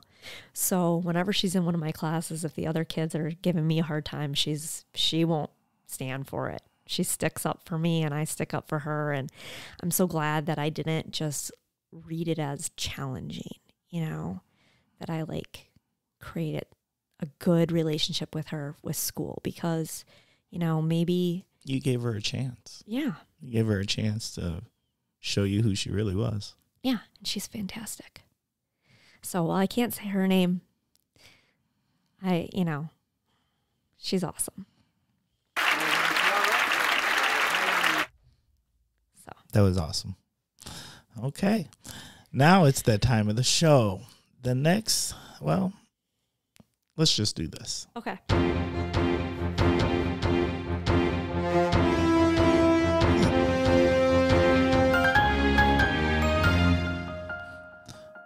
right, it is time for Topic of the Week. Topic of the Week is chosen by our guests 99.9% of the time. And this is your opportunity to share something with the Kosh listeners that, well, let's go. All right. Okay. So I've already gotten pretty real on this episode, so I feel like I've already eased you all into, my world, my life. And my topic of the week is going to be another uncomfortable topic, something people don't like talking about, poverty. So people that live in poverty, people usually think, oh, you're born into it. And some people are, and that's rough. That's really rough. And I don't know what that's like myself personally, because I was not born into poverty.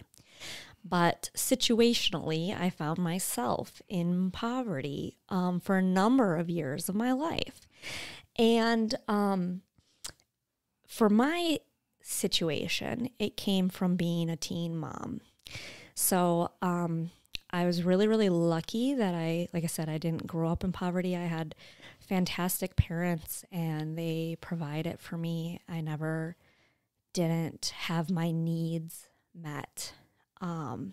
I never had to worry as a child about food scarcity or if, we wouldn't have a home or anything like that. So I was incredibly lucky and blessed and set up in life to succeed completely. And then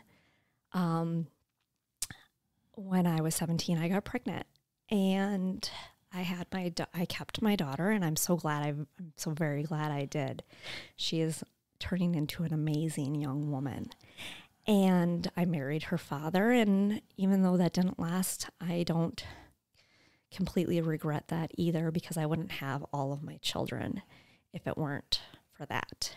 But being a mom at 18 was really hard, and it threw me into a life of poverty. And people maybe didn't even think of it that way because, I was really lucky to, like I said, to have the amazing parents that I did, and they helped me out a lot in life. So while I lived in poverty, I didn't 100% have to worry because they were my fallback. If I ever needed something, I knew like I could depend on them to help me, but I didn't want to always have to do that. And I've been in cycles of it too, where I've gotten out of it for a while and then got back into it too, which is hard as well. But when I had my daughter at 18, I graduated from high school early. And it's funny because I was one of those, I lettered in academics. I was one of those rare, nerds, I guess, that you went hard. I went hard. And I could have almost graduated as a junior. Actually, I only needed a quarter credit. I still get hung up on this. I only needed a quarter credit of English to graduate from high school as a senior, which is ridiculous. But I had to, serve out my senior year of high school pregnant and take the classes and then graduate. And I had already been accepted to UW Oshkosh. So I started Oshkosh in the fall of 2002 with a baby and a husband and commuting and living in, the apartment we lived in wasn't like awful, but it wasn't anything nice either. In fact, it's funny because I shouldn't even then talk about it now because it's only a couple blocks away from where I currently live. But, it served its purpose. Let's just put it that way. It did its job, housed us. And, I got grants and I got funding to go to college, so I didn't have to worry about school. But, I couldn't work full time. You can't work full time when you're in school full time and you have a toddler. It's just not possible.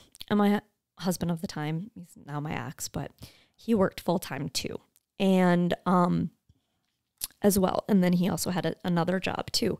And yet we still qualified for Badger Care. And Badger Care, for those of you that don't know, is our state's health care for people living in poverty, people living below the poverty level.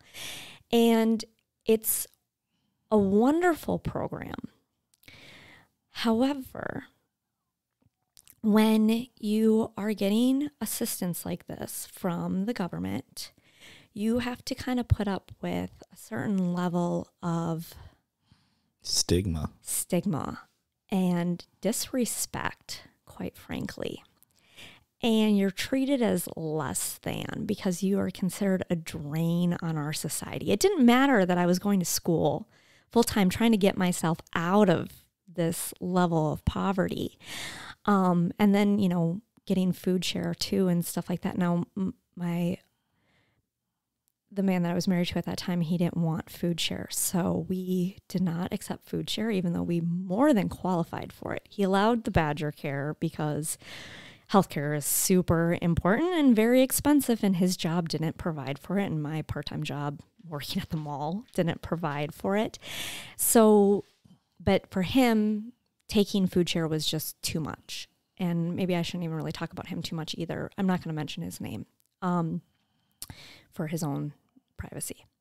But he did not believe in food share. So there were nights where they ate. I made sure he ate and my daughter ate. And I would have a baked potato. And that's all I would eat for dinner because we couldn't afford it. And I didn't want to always ask my parents for money, even though I knew that they would help us with it. But, you know, and that wasn't a regular occurrence, you know, but it happened occasionally and stuff. And then when I graduated from college, our situation changed drastically. So that was a game changer for us. And then when I got divorced, I went back into poverty. And I was very lucky because my family helped me out with housing, so I didn't have to worry about a home. But with my son's disabilities, with them being autistic, we qualified for something called SSDI, so Social Security Disability Income. Now, they're very particular about who gets Social Security. And it's not, it's extremely helpful, and it's extremely, I don't know what I would have done without it, honestly, because with them being so young, even with a college degree, trying to work when you have children with disabilities and they're, you know, finding childcare for kids with disabilities is ridiculous. Let's not even. I was going to say, does that exist? I don't know. Honestly, I didn't even think to look for it because I was like, you know, there's just, I couldn't even allow myself to let people take my kids because, you know, when you have kids that are verbal, they can tell you if something happens, like, oh, something, you know, I fell, or, you know, you don't know. When your kids can't tell you if they get injured or if someone injures them, like the level of trust that you have to put in people to take care of children that are nonverbal is a lot. So, after my divorce and getting Social Security, you can't, I'm going to take this myself out of the equation here for a little bit. I'm going to just talk about what it takes to get these services and like how low of income you have to be to get them. Like for our family, we were a family of 4 at that time because it was me and my 3 kids. And I could not make more than $1,800 a month to qualify for Social Security. And the amount my sons were getting each were decent, but you know, I didn't work at all because I was in school. I was back in school to get my teaching degree. And I was too afraid that if I made too much, they'd cut it, or then you'd owe them money, which is scary. You don't want to owe the government money.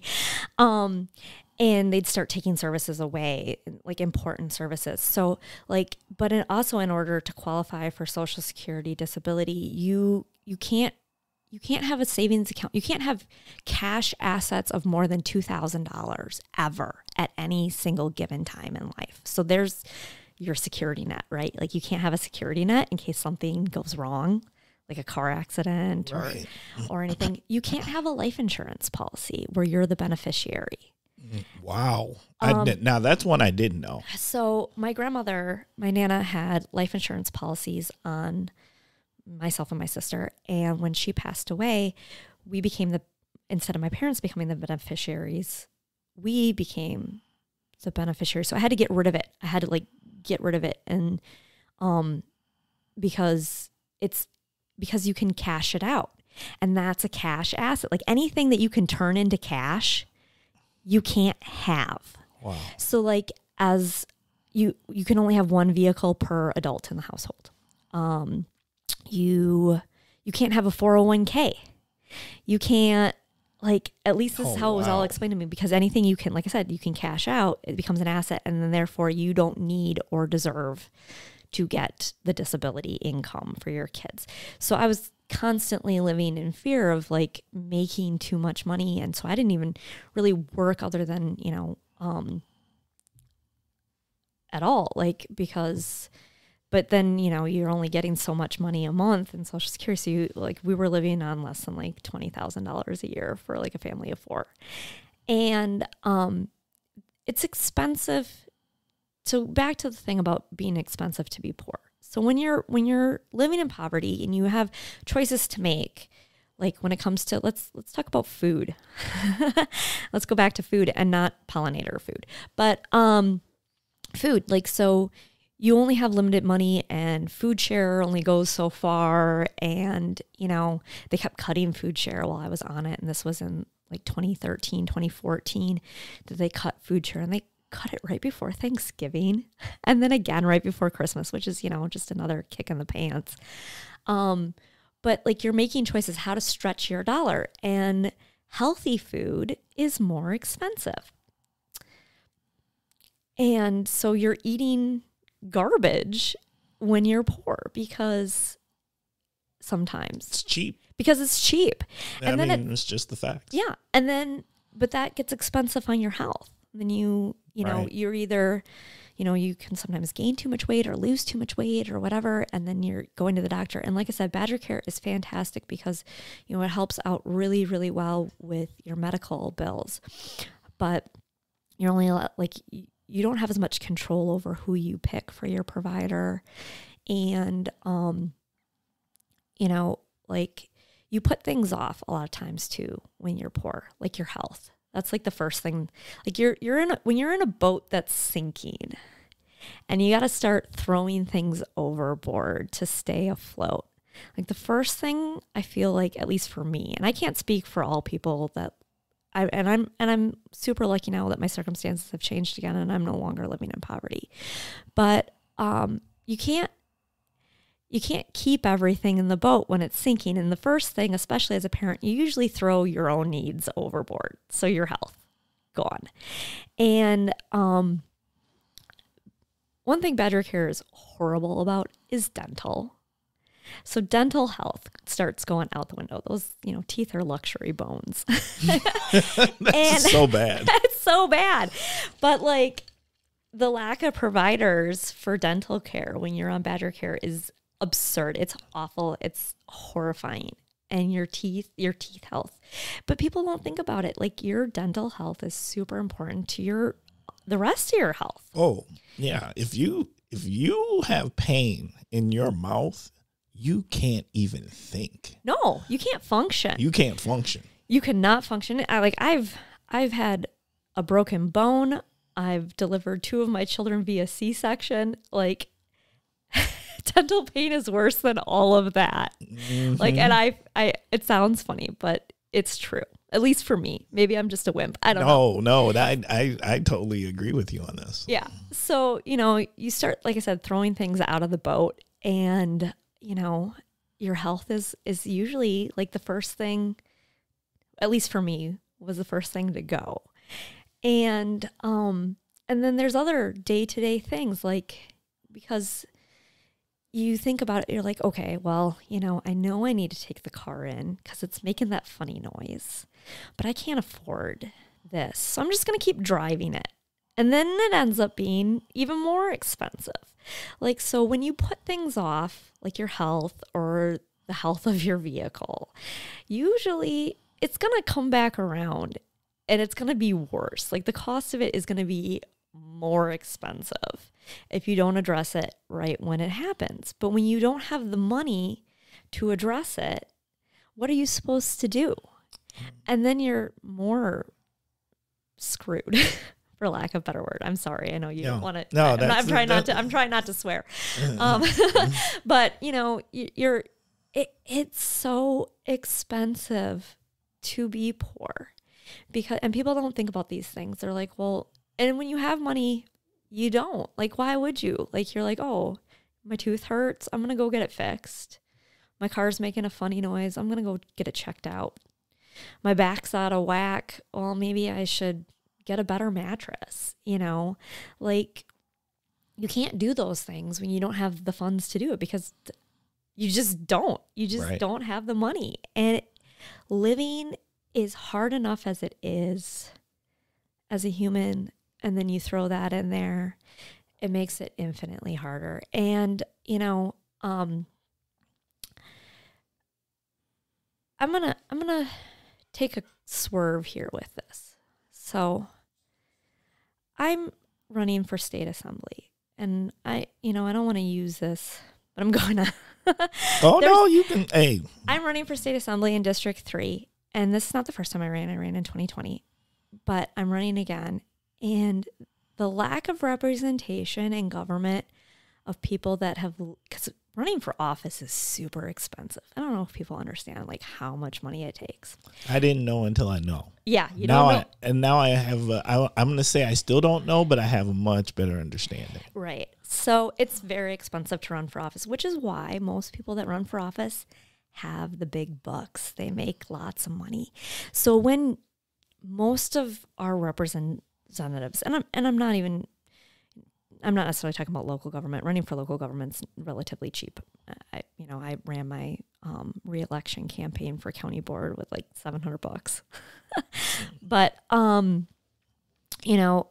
so I serve on the county board, and now I'm running for assembly. And the lack of representation of people in poverty in government is because you can't run for office, and because you don't have the funds. And you also don't usually have the time. And it would be really nice to see, when we talk about diversity, let's bring it all back in again.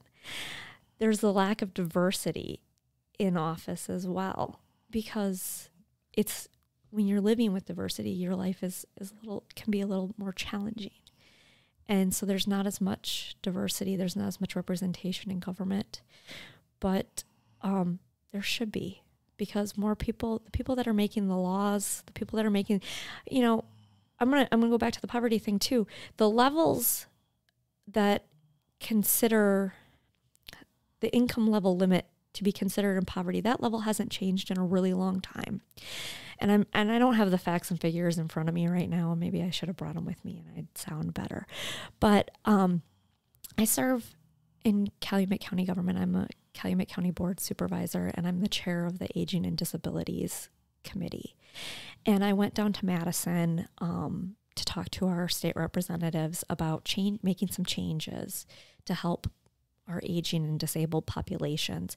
And one of the things that I learned when I was there is that the requirements for income, I believe, have not changed since 1985. And because if people that are making the laws, that are making these decisions, don't live with poverty or don't live with disabilities or don't live with diversity, if they don't get it, how are they supposed to make laws on it? And I'm like, that's a valid question. Like, we need representation.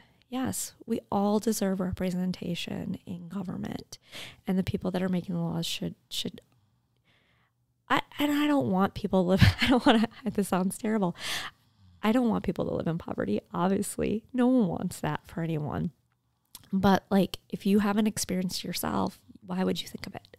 Like, it just doesn't. It's not even on your radar.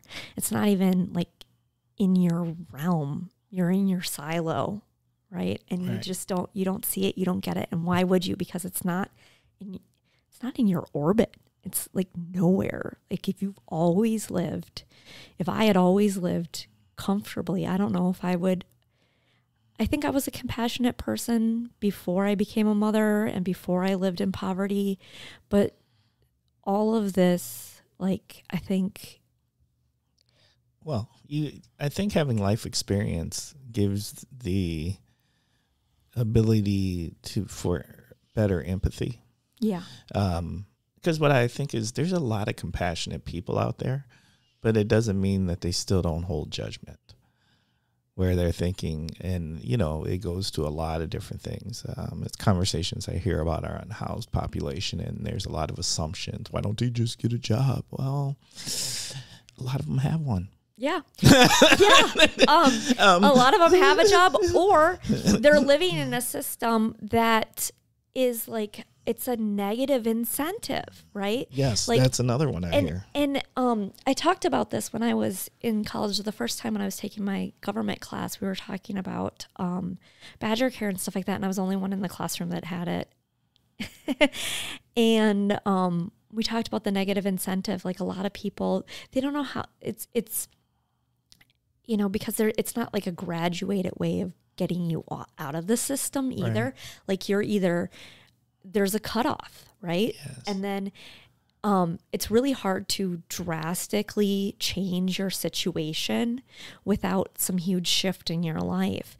And for me, the second time that I was able to get out of poverty, that what pulled me out of it was getting married to someone that had a really, like, we're not wealthy by any means. I mean, we're like nice middle, and we're just in middle class. And even now, with my husband having just had surgery, like, that scared us, because, like, we don't have as much of a safety net as we should. And he was out of work for a couple of days, and, you know, fighting, you know, with like disability insurance and stuff like that. I've like been dealing with those things recently, the last couple of days, and we're fine, we're okay. But, like, you know, a lot of people don't have even a safety net at all. And one thing, I can't snap.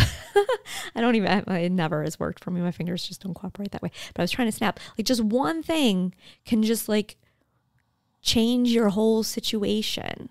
And you can just become in poverty, and you don't even, you know, like, one car accident, one injury, one job loss, so many of us are just one little thing away from falling into this. And because the system works in a way that it's really hard to climb out of it, like, you either need to have like some major life shift or change to get out of it. And just because, or some people have to choose to stay in it.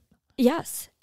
And that's very real too. You know, you hear of a lot of times, unfortunately, you know, families deciding that they don't have another choice, or you hear about women having another child and to stay into the system to get the, you know, the benefits, and, you know, but they keep cutting them too now. Like, food share just keeps getting put on the chopping block, and, you know, we're not expanding badger care, and something needs to change. There needs to be a way for people in poverty to have dignity and a way out, if possible.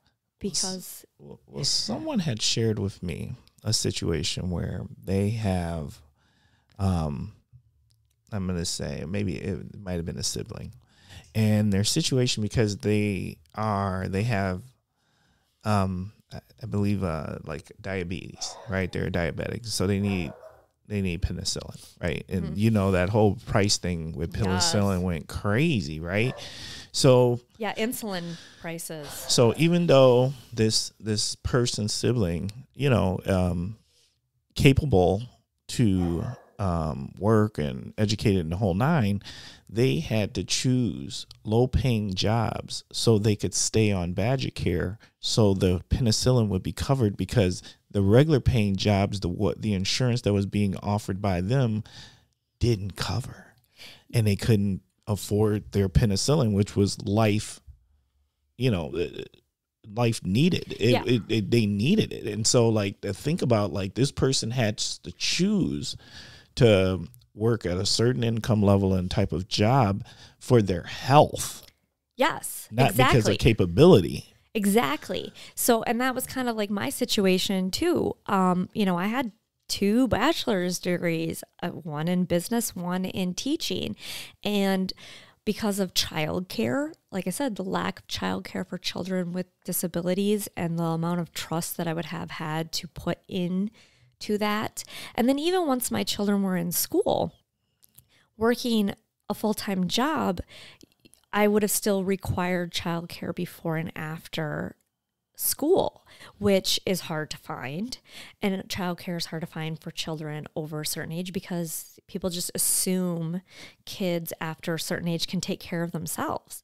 Well, Sean may never be able to take care of himself. He may have to live with me his entire life, or his father, or we may have to look into like some sort of housing, or I'm not even there yet and I don't want to think about it, but he's 13. So it's on the horizon, you know, and so to have a job, even in the school district, even as a teacher, teachers are expected to be there before school, after school, you know, and then you've got to grade your papers and, you know, write tests and come up with content and, you know, things all, you know, it's a very demanding full-time job, and people think, oh, it's, you know, a good job for parents, and it is a good job for parents, but I'm not disparaging that at all by any means, but, you know, trying to find childcare, like, so for me, subbing works really well because, like I said, I'm able to get there when the kids start school and I get done when they're done, and I don't have to worry about the extras or staying before, or, you know, running a club or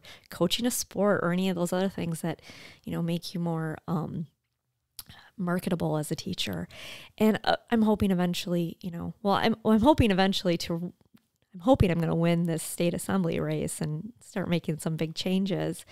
But if that isn't the case, then, you know, I'll probably try to find a teaching job where I don't work full-time because, again, working full-time when you have children with disabilities is really tricky. And now I don't even have to worry about, you know, the money aspect, about the Social Security or whatever, and trying to, you know, keep from earning too much Social Security where, you know, earning too much money where Social Security doesn't cover it anymore, or that, you know, they make me pay the government back or something like that. Right. That's scary. That's scary. Yeah, that's very scary. You don't want all the government money. But, you know, so there's just so many facets to this aspect. And I kind of even got off the topic, obviously, of how expensive it is to be in poverty. But, you know, it's a mental expense too. Like, your mental health suffers when you don't know how you're going to be able to afford to live. Your mental health suffers, and that's not good either. And it's really hard to do that as a parent. And, you know, so I hope my sharing this stuff, you know, makes it a little more real for those in our community to see what's going on. And I don't have the stats or the statistics of how many people live in poverty. I maybe I should have brought that with me, but does that even matter? Does it even matter how many people are living in poverty? No one should have to live in poverty, in my opinion. And no one that lives in poverty should have to ever feel like they are less than, or they are not worthy of existing and having our government or people in power making decisions to cut their food or their, you know, their medical expenses, or, you know, treating teeth like luxury bones and having to go to the free clinic and I've had a Marquette student remove my teeth. When I was living in poverty, I had like an abscess tooth and I had to have a tooth removed at the free clinic, and it was a student. And I know they need to learn on someone, but to use poor people as their learning tools, and I'm not going to say the name of the person, I don't even remember, but he screwed up and I ended up in major pain. And that's the kind of life, you know, we're telling people in poverty that they deserve when we treat them this way, and that's not okay. So, whew. Yeah, sorry. I got no deep. apologies. That was we went there. We went all the way. So yeah. What I'm going to give you at this opportunity, is there any last things about this topic you want to share? I think I've said most of them, honestly. But I am more than happy. One thing that I I love teaching, obviously, and I love learning. And so if you are in office or if you're just a community member and you want to talk to me more about this, please reach out to me. I am more than happy. My information is all online. You can even see how much money I make as a county board supervisor. We just looked that up the other day. So I am totally accessible. I will totally put this in the podcast notes. Yeah. So you'll share it with me and yes. I'll share it with our listeners. So if you as a listener want to talk to me more about this topic, or you're interested in learning more from someone who's lived it, left it and got back in it and is out of it again, let me know, because it's good. Learning is good. It's good for our brains and it's good for, the world in general. And I am more than happy to share what I know and maybe help some people expand their minds.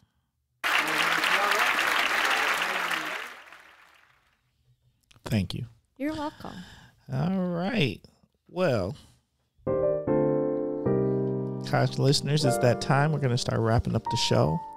I just want to say thank you, thank you, thank you. Thank you for spending time with us.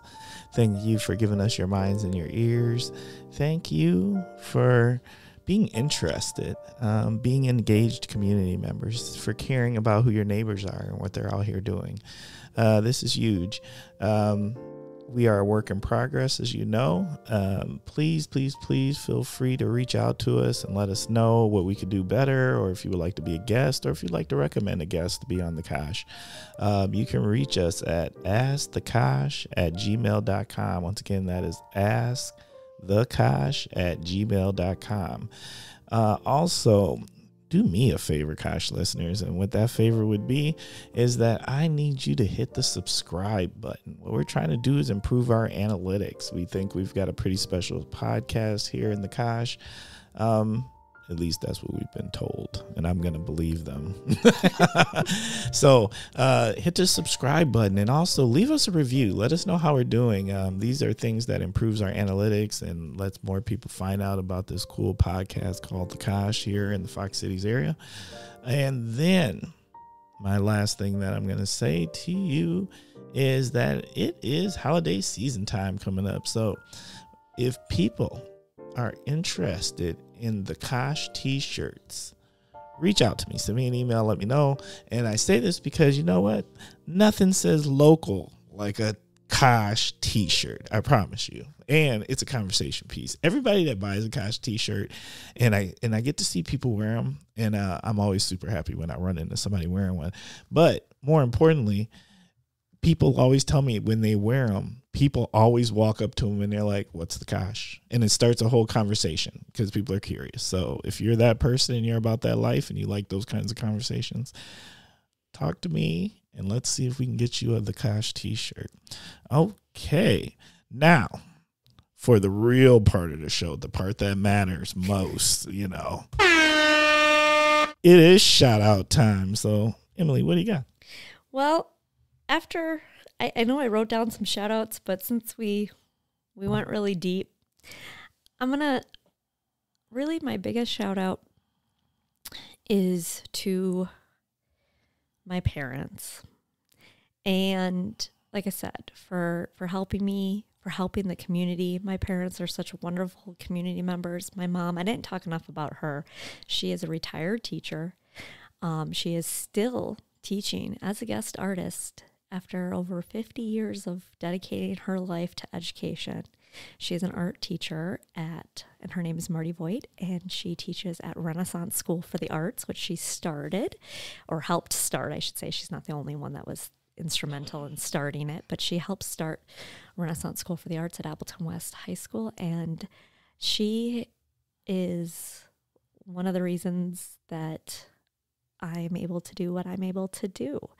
And I also want to shout out to all public school teachers, because right now you are not getting enough love.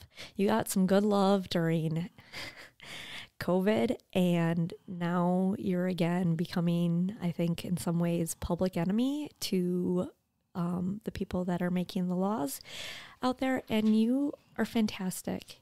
Public school teachers are essential to our community. So thank you all for doing what you do. As a mom and as a sub, I appreciate you. Facts. Yep. So those are my shout outs. Okay. I got a few shout outs myself. So this week's shout outs, I want to send a shout out to Sturgeon Spirits Craft Distillery. If you have never gone to Sturgeon Spirits, let me tell you, that is a fantastic libations experience. It's kind of like going to a chemistry place because they're making their own vodkas and they've got all these creative, imaginative flavors. And then the people, I'm going to call them chemists, that work behind the bar, they make these wonderful, wonderful cocktails, and it's just a wonderful atmosphere. So if you haven't been there, I'm going to suggest you go check that out. I want to send a shout out to my niece Zuri, who turned 3. Yes, that's right. My girl, she turned 3, and I went to her birthday party, and my girl Zuri, she let everybody know that she's 3, which there's something to that, right? You know, if you didn't know, she's 3. And she just wanted you to know that she's 3. So, now y'all know too. I'm going to help the cause of Zuri. I want to send a shout out to Madison 365 and Blueprint 365 for all of the work that you're doing in our community of color across the state. Just amazing publications and celebrating success in these demographics that don't always get acknowledged or expressed or shared or publicized. Y'all are doing some truly, truly amazing things. And I'm going to go back to something you said earlier, Emily, and that is I just want to send a really big shout out to those, I want to call them my family members at UWO. I worked at UWO for a good little minute. I'm also, as you called it, a Titan times 2. My daughter went to UWO and is a Titan also. We go Titan hard in this house. And I'm hurting because my family is hurting. So I just want to tell y'all, I hear you. I'm with you. And if I can be helpful, holla at me. All right. And then my last shout out goes to my daughter. As people know, I only refer to her as Boo. So to my daughter, Boo, who got engaged. I'm officially able to announce this. I am so proud of you, Boo. And Sam, I am proud of you for being the man that is loving my daughter, because he's a good man. So now we've got one thing left to do, and that is parting words of wisdom. So, or actually you got choices. I'm going to back that up and say, okay, you've got choices, Emily. And what you got is you can do one of 3 things. You can either share some parting words of wisdom with the Kosh listeners. You can tell us, what would yourself today tell your 13-year-old self? Oof. Or option C, which is all of the above. You can do both. All right. Well, I had written down my parting words of wisdom, and I'm gonna share that for sure. It costs nothing to be kind, and a little kindness can change someone's whole day. And I really, truly believe that. It's free. It's free to be kind. And what would I tell my 13-year-old self? Well, my 13-year-old self had a lot of angst, as most 13-year-olds do. And you're going to get there. You're going to get where you need to be. So be patient.